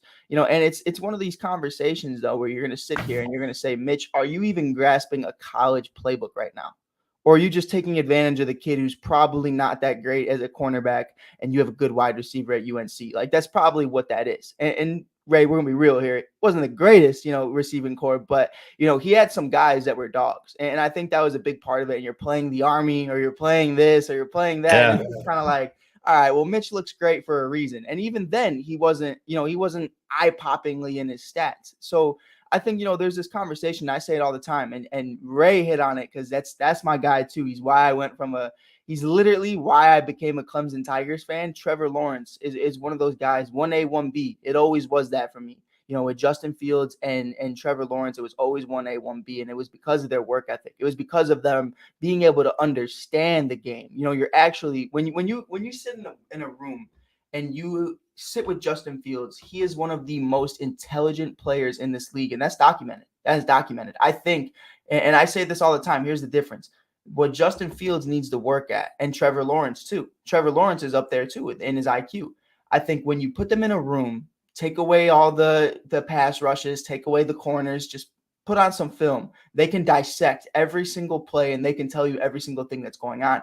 Now, in the moment, as a young man, they need to learn how to actually play in that game with adjustments, with a guy slipping, with a guy missing a read or misunderstanding something. That's when you need to make those adjustments. And that's exactly what Ray's talking about with Trevor Lawrence, talking to Peyton Manning, kind of about, what can I do outside of just watching film? And that's a great point. And I think Justin Fields is the same way. Unfortunately, Justin Fields has a bunch of Mike Hughes as wide receivers. So, it's not going to go too much further until next year. But as of right now, that work that you're putting in, I feel like Mitch did try to put in that work. And I saw him trying to put in that work. I saw him trying to get better. But one, Chicago media, pardon my language, Chicago media is a bitch. And I'm a part of Chicago media, so I feel like I can say that. But it's a very scary place if you're not a guy from a very tough place. So, it's definitely something, I know that was in Mitch's head. I know that was in the back of his head. It was in his focus. Two, your head coach doesn't care to watch film with you or help make you better because he wants Nick Foles, which we're not even going to talk about it. But there's just so many intangibles that went wrong with Mitch. But at the end of the day, I still don't really feel like he's that guy where if the three of us sat in here and broke down film with him, he can completely understand it and really take something from that. I think he's one of those guys that there's bits and pieces that he grasps. Obviously, he's a football player. Obviously, he's intelligent. He understands things. But how much of that is that going to be in his mind when he's actually on the field? I think is slim to none. Yeah, and I agree too. And I'll give you one thing: the best picture I seen was yesterday when McMichaels and Chicago Bear together. He's going through some illness and he doesn't look good. I mean, he's done lost a lot of things. And Ric Flair was there a couple times with him. They showed pictures of him. But the best one is when the former Bears came back and they all stood around like Mike Dent and all them came to his aid, and that was the best. I think that was the best. And then also to give prayers to the Chicago for that building that exploded in Chicago the other day. Prayers is going out to them. So so I don't know how far you were from that explosion, but I didn't see where it was. I heard about it. All my cousins were talking about it. My cousins are firefighters over there, so they were checking that out. But I think it's on the west side if I'm not mistaken. But I'm up north, so not north like suburbs, but like northwest side. But yeah, it wasn't too far, but it wasn't too close. So yeah, my prayers are out for them.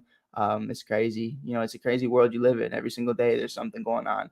And it's a cold world. That's what I always say. But it's definitely something. We're gonna build on it. Everybody hopefully is gonna come together, and it's just one of those things that it makes the community better. Because everybody kind of comes together and does their thing. Yeah, I mean. Yeah, Chicago. I mean, I've been there a couple of times. I had a friend that lives in Medellin or whatever, Medellin or something like that. She moved to Wisconsin now, but she used to be there in Chicago. So she moved up. She moved up and close to Milwaukee and all that stuff. So it's a horrible place. I hate Milwaukee. Horrible place. But yeah, I mean, if you look at what we see here so far in the NFL, what team has really surprised y'all so far this early season? Craig, you want to take that one? I mean, as far as biggest surprise, my biggest one's the Giants. 2-0 already. I wasn't. Some of the other teams that are undefeated, I'm not too surprised about it, but the biggest surprise is the Giants. They came out. They came out week 1. I was not expecting a whole lot from the Giants this year. I was expecting probably 5 wins or less because just how they're set up. You still got Daniel Jones as your quarterback. You don't know what you're getting out of Saquon Barkley. And he's really turned it on this year, which is great to see. Great to see from him. But week 1, you got Tennessee on the road. Tennessee is a team that, while yes, they have lost some pieces, you still have Tannehill at quarterback. Derrick Henry was hurt a bit last year, lost A.J. Brown. A lot of different scenarios happening, but we expected the Titans to at least that's a game that they probably should not have lost. Right. But the Titans, or I should say the Giants, they came out. I give Brian Dable a lot of credit because he came out and he showed some cojones to go for it and win that game instead of put it in overtime. So I was pretty surprised on that one. Carolina, man, that Carolina game, I don't really know what to expect from Carolina this year, but I didn't expect them to lose against the Giants. So I think they're my big surprise so far. Yeah. Mine I think I'll go ahead, Ray. Go ahead, Mike. I think Philadelphia to me and Jalen Hurts. Yeah. I think that's a big surprise right there. The way he looked, when he started out and stuff like that, but now he's done turned it on. He's been playing good. And when he handled Minnesota, the way Minnesota won that first game of the season, manhandling, took care of Green Bay and stuff. So, I mean, and then he'd come around and then Philadelphia took care of them. So I think Philadelphia is the big surprise right now. Yeah, 100%. I disagree with that one. I was not surprised to see Philly. I had Philly winning the NFC East anyway this year. I think they're only going to lose maybe 5 games. I think what surprised me was the way their defense has really transformed. I think they really didn't make any moves defensively that really shocked me or really was like, okay, this defense is going to be able to put up some numbers. But then here comes Slay completely just smacking Justin Jefferson over the side of the head with a chair and demanding all of Kirk Cousins' money. So it was insane. It was insane to see that. Mine was the Indianapolis Colts. I think they're 0-1-1.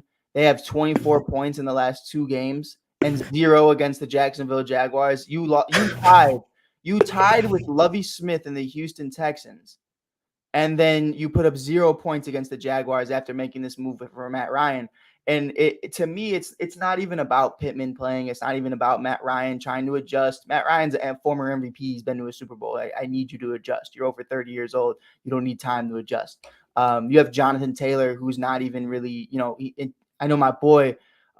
He's not my boy actually, but he has a fantasy team, and Jonathan Taylor gave him 7 points. And I was just looking at that, and I was like, I was playing against him, and that's why I won this week. And I was super happy. I was like, I don't know what happened against the Jacksonville Jaguars.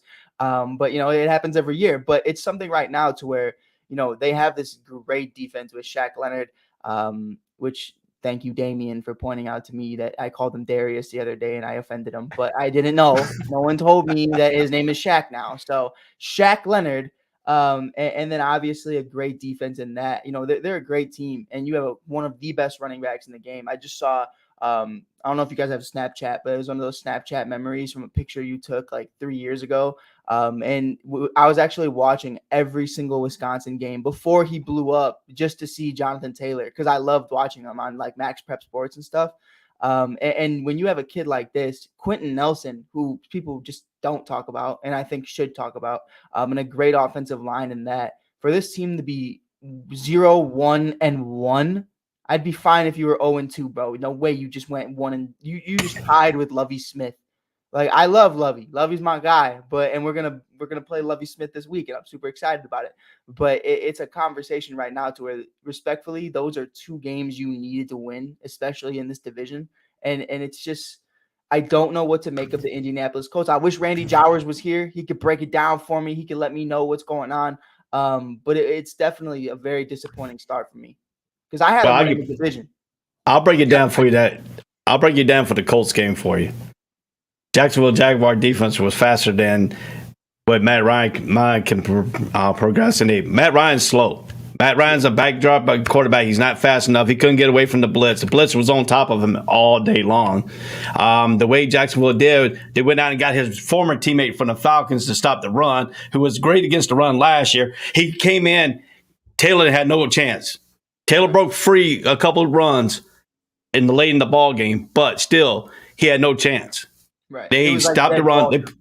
They put 8 men in the box, and then they our corners played better than what they did against Washington.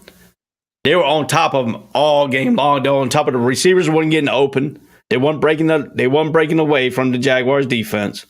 Jaguar defense put pressure on them all game long, and they came up with a great plan with Trevor Lawrence, who went 25 out of 30. Trevor, what did we say, Ray? What did we say? Craig, you weren't here for it, so you get a pass. Everybody last year in the ASAP Network group chat, Trevor's a bum. Trevor's a bum. He's a bust. I told y'all, give that boy some time. Give that boy some time. He's a dog. Yeah. I hate how people put those expectations on rookies through year one.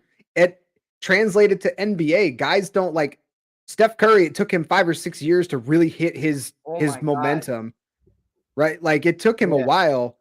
And to adjust to that, look at in the NFL, it takes guys at least a year to 2 years of seeing an NFL defense to read it, break it down, to really hit their stride. Right. And that's why I think Doug Peterson's huge for Trevor Lawrence. Right. Huge. I mean, Urban Meyers wasn't huge. Nobody. Urban Meyers didn't even teach him how to do anything except go to a club. His restaurant in Cincinnati, stay behind. In Cincinnati, stay behind. Urban and Meyer stuff is one of the biggest pieces of human garbage in the entire planet Earth. Yeah, but you know what? Johnny Manziel, sir. You know what? Nebraska just contacted Urban Meyers for their head coaching job. Well, they will do anything to get 5 wins in a season. So, yeah, 100%. But I think I agree with you guys as far as the Colts, and I think I was kind of looking at some of their stuff through the first 2 weeks, and it's not their ability to move the ball. They're still top 10 in passing yards, top 12 in rushing yards, top 10 in rush defense, but they're dead last in takeaway differential. They've thrown 4 interceptions and they can't force turnovers. So with all that, I think that's what's on top of not making adjustments in game that you guys already mentioned.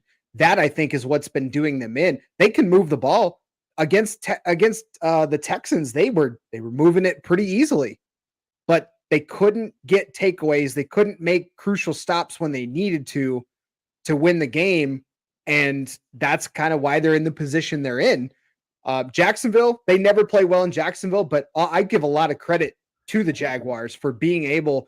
They got 1 sack week 1 against Carson Wentz, and then they come back, and then they put the pressure on this week, or I should say last week against the Colts. I give a lot of credit to them. They've made adjustments. The Colts haven't made adjustments.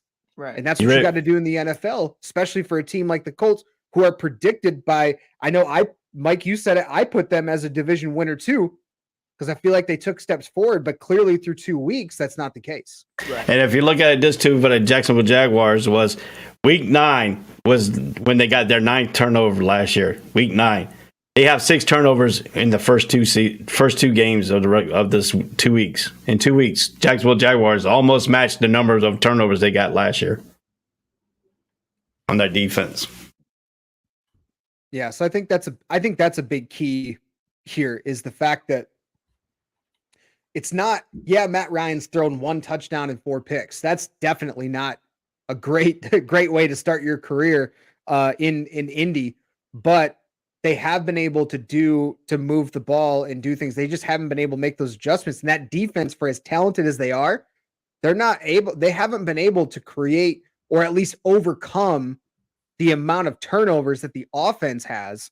And that's a big thing. Turnover differential is huge in the NFL. It changes the tide of your season. Changes the Arizona Cardinals' entire week. Yeah. Big time. The game. Like, it's like, come on. Like, so if that's something the Colts, because clearly Tennessee's down. Houston is, don't really know yet what to expect from Houston. I'm not going to say anything this week, respectfully, Craig. I don't want to comment on Houston. I don't. Because then if they smoke the Bears, Mike doesn't know football and Mike's an idiot and they should have hired Lovie Smith back. I'm just going to best of luck, Lovie. And I'm just going to That's kind of the best part of our industry, though, is that we get to say those things, and if we make a valid argument as to why we think that way, next week, I'm back next week, Mel Kiper's one of the best guys in this industry to be wrong all the time, and yet he's still widely respected. I like Mel. Mel's great. Mel's great people. Oh God, I can't watch his draft process stuff anymore. I watch McShay. I love it. I just love it. I think the more he loves, I love the fact, and I wish he was like a high school teacher or like a college. If he was one of my college professors, I would be livid, because you know how excited he is about a guy, because he'll start looking up. And then he starts looking at the ceiling and his body's going up. He'll be like, let me tell you about this guy. And if he doesn't rock with you, he'll just be like, yeah, he has great intangibles. But he talks about Trevor Lawrence and he's like, Trevor Lawrence is God. And it's just like, bro, like just stay in the chair, bro. You want to fall out of your chair. To give you a little bit about Mel Kiper, he did a show when ESPN opened up the restaurants in Baltimore. He did a show live out of that thing. This dude comes more prepared than anybody I've ever seen. This guy has 25 notebooks. I'm talking about. Let me see if I can find a notebook here. I'm talking about a notebook like this. He had 25 of these.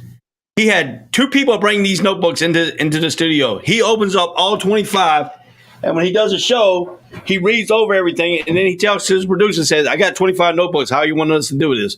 And this dude has every kind of stats from any tangible. He even showed some of the people in the restaurant. I was happened to luckily be near this part where he was doing the radio show. This guy had stats of every single thing going back 15 to 16 years on every team. So if he don't know it, he'll look it up real quick while he's at a commercial break and come back and tell you. But I mean, this guy's more prepared than anybody I have ever seen. Yeah. You know, I'm not a big Stephen A. Smith guy. I've always been a big Mel Kiper guy, and I think I got mad respect for Smith and what he does for the industry, and especially I think he hits on it all the time. African Americans in general, really just being the face of ESPN is so huge. But when I hear that man talk, sometimes I do lose my mind. But I'm just like, why are we yelling? Why are we yelling? Mel is just like, Mel hits you with facts, and then Stephen A. Smith just tries to hurt your feelings. And I'm just like, come on, dog. Like, Stephen A. never used to be that way. No, he used to be so. I used to wake up in the morning, bro, and I used to be so excited to hear Stephen A. Smith. And now it's like that highlight clip he's looking for every single day. That's that social media aspect of it. And I don't think it's his fault. I think that's exactly what he's told to do. Yep. That was just what I was going to say. You got it. Maybe not told to do, but I think he knows that's what works. That's what will get you millions of dollars. And that's why he does what he does. He's still great at what he does.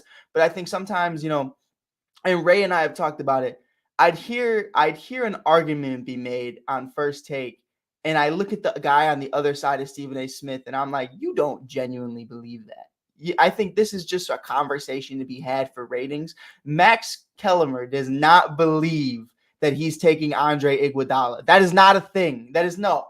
Maybe I'm wrong. Maybe we can have Max on the show someday and genuinely ask him that. But there is no shot at the time with Klay Thompson being the number 2 shooter in the world, Steph being number 1, Kevin Durant, and you told me you're taking Andre Iguodala. No, you can't convince me that's a thing. And then having Tim Tebow on, and now I forget who they have on now. He's this white guy, and he has like this weird voice. He's a weirdo.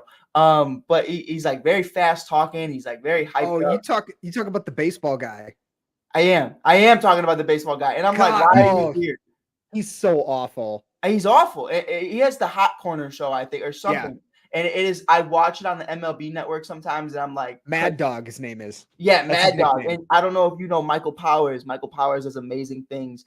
He's been on the show a few times, and he works with ASAP from time to time. But I watch a show produced and made by Michael Powers, and I'm like watching Mad Dog, and I'm like, Michael Powers deserves this job. Like, Michael Powers should be in this seat. Like, I have no idea how Mike is just like, he's hustling. He's doing his thing. And Mike is big time. But, I'm looking at the MLB Network, and I'm like, how they haven't picked up Mike and just replaced him with somebody. Like, it is beyond me. It's blasphemy. But this isn't a show about talking shit, so I do apologize for that 5-minute rant. Yeah, but so Damian mentioned Miami as a surprise. I would say this. 2 was a surprise. 2 was the surprise. 100%. Damn, Craig, we locked in today. We locked in. What he did in week 2 is insane because they're running, like, their defense has been pretty solid, mediocre. They're almost dead last in run offense. I think they're solid though. Like, they're not. They are who they are. Like, it's I'll tell you because of that right there too. My fantasy football, I got them in one of my fantasy football pay league. I got them in my pay league, and I got Waddle and Hill, the 2 Miami wide receivers. They both gave me 70. One gave me 73. The other one gave me 63. Waddle just won me a championship last year. Yeah, so I got 73 and 63 with that. So I mean, Tua is a surprise, but I think Miami's clicking. But if you get looking at division too, that AFC East division, I mean, you got Buffalo, you got Miami, and then you got the Patriots a little bit down a little bit, but I mean, still, Buffalo right now looks like a world beater. I'll tell you what, though, Ray. I'll tell you what. They all laughed at me. They all called me a clown. They all said I was an idiot. I was ranked one of the. You know what my problem is in fantasy? I don't know, Craig, if you play, but my problem is, so I'm in college and I hate college. I hate it so much, and I'll go on record and say I hate college. I hate every part of it, except Saturdays. Saturdays are cool, but it's something to where I'm in class, I get bored. Professor's talking about, the nucleus or something, some shit. And I'm just like, I got to make a trade. And then I just go on my phone and make trades that I don't need to make. And then I leave my class and I'm like, my team just got so much worse. So long story short, I ended up with Cooper Kupp. The rest of my team was dog shit. And I was like, I can't do this. I was 0-1 last week. And I was like, all right, here's what we're going to do. I traded Lamar Jackson and Cooper Kupp for Jalen Waddle, T. Higgins, Josh Allen, Cordell Patterson, and DeAndre Hopkins, which I'm not going to be able to use D-Hop for a while, but he's in my back pocket. And everybody's looking at me and they're like, you're an idiot. You're an idiot. Like, you don't know what you're talking about. I'm going up against one of the best players in fantasy. Here comes T. Higgins. Boom, 20 points. Here comes Jalen Waddle, like you said, 60 points. I'm like, damn. I'm looking at all these guys go crazy. And then Josh Allen comes in with Stephon Diggs. I needed 20 points to win the game. This man said, let me give you a little 40-piece nugget. Boom, boom, boom, boom, boom. Stephon Diggs. It was beautiful. So to everybody in my fantasy league, the reason I brought that up, die mad, because I'm back. Me and Jalen Waddle are coming back to take the crown. We're going for year 2. We're going to repeat Dub City, baby. We're 1-1. But Craig, please take control of the show because I am ruining it. But sorry. I had to give my Jalen Waddle love. Jalen Waddle is my king. No, I think one of the other surprising part, we were talking about Tua and what he's been able to do. Even week 1 against the Patriots, he threw for almost 70%, almost 300 yards, a touchdown. He took 3 sacks. But I think that's what is I don't know if that's just a product of the coaching change. Right. Maybe they're doing some different things schematically on offense, but Tua's thrown for a higher completion percentage clip than he ever has in consecutive games. I don't know how I feel about that. I didn't mean to cut you off, but I think it's like it's one of those things where Tua's always been accurate. I think that's the thing, and I think the issue was Waddle was a rookie, Will Fuller was on drugs. And, a lot of other things. Well, I mean, he was on Peds. He couldn't play. But it's something. He's still a free agent. But if he wants to play on the Bears, he can come anytime. But Jesus. But it's definitely something, I feel like they didn't have the weapons that he needed in order to succeed. And also, we've talked about it. Craig, you and I have talked about it time and time again, what a lingering injury can feel like. I've had a torn labrum. I've had a bicep contusion, but I've never had anything close to a broken hip. So what that does for a quarterback who's actually in the NFL having to prepare for that, I think it definitely takes some time, and I think he's hit his stride. But I also hate Tua, so I mean, I don't know. But I mean, Tua last year, give it a credit here. He did play with pins in his hip. Yeah. Pins are out now. So. Yeah. It's a huge difference. It's a huge difference. We talked about it too, about Baker and about Mitch. Which is always crazy. It's always the awful white guys who tear their labrum, but I'm one of them. So, I mean, I could say that. I feel like I could say that. But it's definitely something, when you get that sling off, even when you see guys playing with a sling, and it's fine. It changes everything. It changes everything. It changes your course of direction. It changes your directory of how you read the defense and how you're looking at the defense. You're trying to avoid going right. You're trying to avoid going left, whichever it may be. And it's a huge part of it. Now, Craig, I cut you off. I didn't mean to, but I wanted to ask you this specific question. So we saw this week, what was it? 4 or 5 touchdowns from Tua? Is it 6? It was something crazy. 6. It was 6 touchdowns. Now, I've seen that before too. 400 yards, 6 touchdowns. I saw that against Tampa Bay for Mitchell Trubisky. Craig, is this just a great game by Tua? Or is this like Mitchell Trubisky and there's going to be little flashes of this, but it's not going to be consistent? Is Tua here? Has he arrived? Or is this just, hey, great game? Baltimore shit the bed. I think it's a combination. I think it's a combination of both, because Tua has shown, and I've never been a huge Tua guy coming out of college. I don't know what it is about Bama quarterbacks, and I will say this: they're almost on par with me as Ohio State quarterbacks coming out of college. Their teams are so much more talented than everyone else. You don't need to scheme up a ton on offense to score touchdowns. All right, Craig. They've got so many superior athletes at Bama, at Ohio State, at Georgia. Stetson Bennett's probably not going to be drafted. Right. But he's killing it right now. Right. So how I look at Tua, that's how I looked at him coming out of college. I give him a ton of credit for being able to play last year with pins in his hip. It looks like he's a lot more healthy, got another weapon. And part of it was maybe the Ravens kind of just took their foot off the gas. That's probably part of it. But I think this week against the Bills is the true test for Tua. I don't think so. True test. I don't think so. I think this week's kind of like, if you shit the bed, it's all right. Like, I mean, right. The Bills are pretty good. Right. I believe that, and I agree with that. But it's if Tua's arrived, to answer your question, yeah, for sure. This week this week is when he can arrive. If he does what he did, I'm not saying 400 yards and 6 touchdowns, but if he throws for 303 scores, I think he's arrived against the Bills defense. Oh, 100%. 100%. I think that's a conversation where everybody who's playing fantasy football right now is starting to look at the waiver wire and look at Tua and be like, yo, I'm questioning what I'm doing right now. But I definitely think, there's going to be a lot of questions to what this identity of the team is going to be. I think when you look at, especially with a Tyreek-led team, I get a lot of hate for this, but I don't think Tyreek is a top 5 wide receiver in this league. I think he's right outside of the top 10. A lot of people hate me on that. They think he's a great route runner. They think he has elite hands. They think I'm like, no, he doesn't. He's fast. Like, you call him the cheetah. And somebody said I obviously don't have knowledge about football. It was my buddy Nick. I love Nick. He's great. But I've watched this kid and I've ran track and I've been to a state championship or two. And maybe I came in second and third in both of them, but whatever.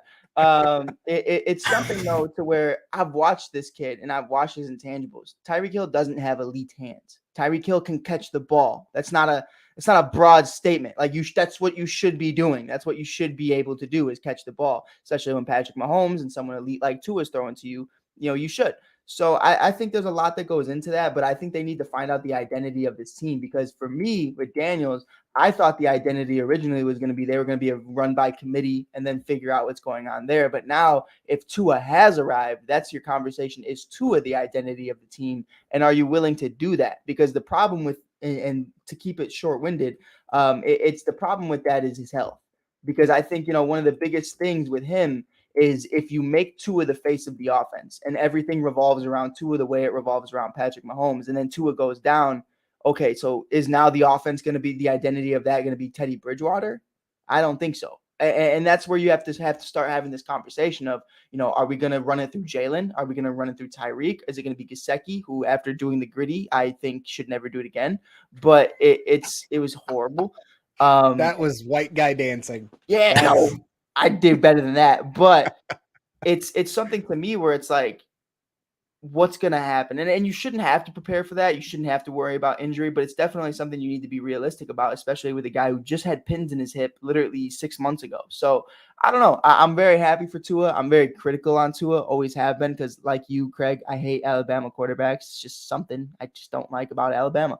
But I like Bryce Young, but it's something, I think Tua's on his way, but to say he's arrived, I think, I've seen Mitchell Trubisky throw 6 touchdowns, 350 yards against Tampa, and then the very next week throw 4 picks to Detroit. So I'm okay. I'm okay with sitting here and saying I'm not sure yet. Well, I'm gonna tell you, they're not a running team. Miami is not a running team. They only 2 games. They only have 151 yards total rushing. Tua has over 739 yards passing, and then Waddle and Hill accommodate each other because they both Hill's got 19 receptions for 284 yards, and Waddle's got 15 receptions for 240 yards, and they both got targets 25 and 24 times. And you can't double team these two. You cannot double team these two, because if you do, you're gonna leave the other one on one-on-one coverage. Yeah, what's working right now for the Dolphins is Tua's able to put the ball where, and some of the plays I saw too, there was no one within 10, 15 yards of Tyreek Hill. I don't know if that's broken coverage or what. No, Craig, that's amazing route running, bro. Yeah, that's amazing route running. The fact that he runs a fucking 4.2. And dude, and Tua's completion rate in two games is over 71%. Yeah, So what Miami needs to do, and this is kind of what I look at. I don't necessarily look at overall yards and everything. I look at 2 things when it comes to how effective is your running game: yards per carry and attempts per game. Right now, Chase Edmonds and Raheem Mostert are both averaging about 8 attempts a game, which is not a lot for running backs. If you're trying to establish the run, even if you're splitting running back by committee, each guy should have probably anywhere between 8 to 10, most likely. But Chase Edmonds is averaging just under 3.5 yards a carry, right, and Mostert's only averaging just 4. So that, to me, if I see Raheem Mostert's averaging 4 yards a carry, that's not bad. That's not a bad average. But if he's only averaging 8 and getting 4 every carry, that tells me that you're not running him enough or you're relying on the pass too much. Right. And I know that they did that in the Baltimore game. So it was situational. Now, I want to ask you this though. So a lot of it, and we've all came out here and we've all said, what do we think Miami's going to look like, going into this season? And we all said we think it's going to be a run by committee, kind of just like San Francisco.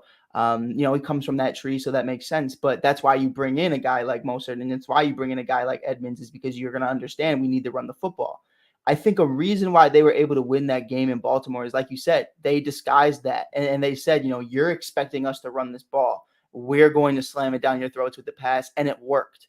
And I think once defenses start adjusting to that, do you guys think there's going to be a change of the tide to where, Tua is still going to look effective, but he's not going to look as good as he did against Baltimore, because defenses are going to start to prepare. Okay, fine. You want to throw the ball? We're going to make you throw the ball. Now, you had the luxury of picking it against the Ravens secondary, which has been annihilated and dragged through the mud the last 2 seasons in injuries. I think Kyle Fuller just tore his ACL the other week. It's definitely super unfortunate. Thoughts out to Kyle, is his dog for sure. Did a lot of great things in Chicago. But for you guys, once defenses started adjusting to Tua, and Tua being that first option and passing being the first option, do you think that this team is actually going to start not looking as good? Well, I look at it this way too, Mike. And if I was playing Miami, I wouldn't put 8 men in the box because they can't freaking run the ball. Right. I'll make them run the ball to beat me. That's gonna be the thing, because you can rally to the ball on running backs and stuff like that. But if you get pass rush on your 4-man line and you get in there and disrupt quarterbacks and stuff like that, and like Buffalo Bills can, Buffalo Bills don't have to blitz all the time. Their four down linemen can get into the backfield easily, so they don't have to put 8 men in the box. And because right now, Mostert and Edmonds, it don't scare me. But 2 games, they got 16 carries. Mostert has 67 yards total in 2 games, and Edmonds has 58 yards total out of 17 carries in two games. They're only rushing 151, but they got the wide receivers involved. They got Hill that ran one time for 6 yards. They got Waddle that ran one time for 8 yards. They got Wilson, another wide receiver, 1 yard carry. They got Tua to carry the ball 3 times and one for 1 yard. But then you got Info, the running back, the fullback. He's only carried the ball twice so far this year, and he's only got 3 yards. So I mean, they're only averaging 3.7 yards a carry. So that means, hey, I wouldn't put 8 men in the box at all, because their running games don't scare me. 100%. And I think that was one of the things we didn't really account for. I think, a big part of it with Shanahan, who had Mostert, who had, Elijah Mitchell as a rookie, who has Jeff Wilson and relies on so many running backs, is that's really just his game plan. You know what I mean? He wants to run the ball, and he has a game managing quarterback. He doesn't have an elite quarterback. He doesn't have a young prospect with a young cannon. He has Jimmy G. Love Jimmy. Does great things. Illinois guy, so I'm not going to say a Chicago guy, but he's an Illinois guy. So I got mad love for him. But, the reality is, Tua, there's a lot more potential with that. And I think Mike was really excited to be that. I think I got so caught up in him being from the Shanahan tree that I didn't say, maybe he's his own person. Maybe he doesn't want to run the ball that much. And I think that's the beauty of it. I think he disguised it as that, bringing in all these running backs. And then you end up throwing over 400 yards and 6 touchdowns passing. And it's like, wow, like that's insane. That's incredible.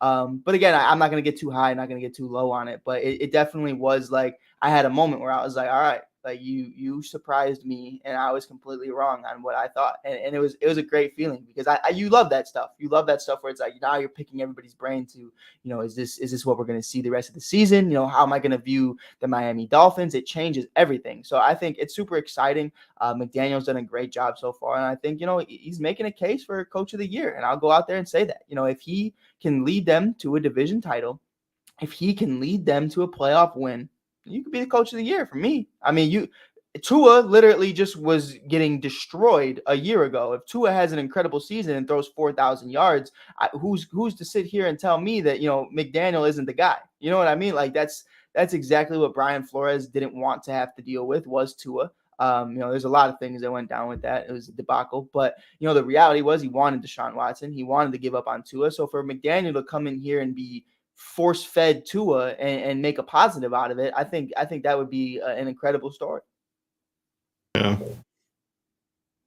I mean, yeah, Miami is. I mean, you got to play the wide receivers and you got to play them straight up. You can't really double team because you leave the other guy wide open. He's killing it too. 100%. Jalen Waddle, bro, best wide receiver in the game. I don't care what anybody says.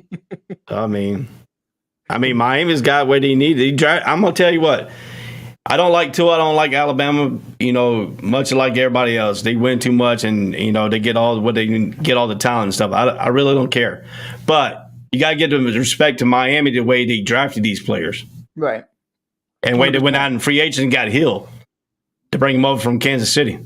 Mm-hmm. I think it definitely went overlooked. I feel like, you know, and a lot of people are starting to do it. That's why a big part for me, Craig, we're not getting too far off topic, but I wanted Chris Olave on the Bears because what we're seeing from Jalen Waddle and Tua, what we're seeing from Jamar and Joe Burrow, what we're seeing from all these guys who have these college connections. You're even seeing it now with Derek Carr and Devontae Adams, who had a college connection. And guys are starting to pick up on that. And I wanted Chris Olave on the Bears because of Justin Fields. And I felt like, you know, there's this connection that you can have. And, you know, we didn't. But, hey, you know, I think it's great. I think it's great that other teams are doing that and other teams have wide receivers to be proud of. Congratulations. That's cool, man. Like, that's sick. Wish I could have that. That'd be fun. Yeah. But go ahead, Craig. Take it away. Take it away, Craig, before I kill somebody. Go ahead. Well, Ray, you wanna take us home? You can go ahead. Oh, that's your thing. You got the host today. That's why. Oh, no. I'm special. I'm special. Well, this has been a great time. I mean, we went over what we normally do. Mike, thanks for joining us. Yes, Craig, sir. thanks for coming back from vacation. Absolutely. You know, it's been great talking football and stuff. Me and Mike don't do too many shows together, but we need to change that a little bit. We have good times when we do shows and stuff like that. So, you know, ASAP in the morning. I am Ray, Mike, and Craig. See y'all tomorrow. Whole sports, all plays. Yeah. Whole sports, all plays. Whole sports, all plays. 365, we making up plays. You talking the game, get you through the days. We're high in the court, the dime in the lane. Variety topics, living the same. All presentation, sports information. In the airways, taking the nation. All sport, all plays, like working your faces. Grace at the field, so tie the laces. All sports, all plays.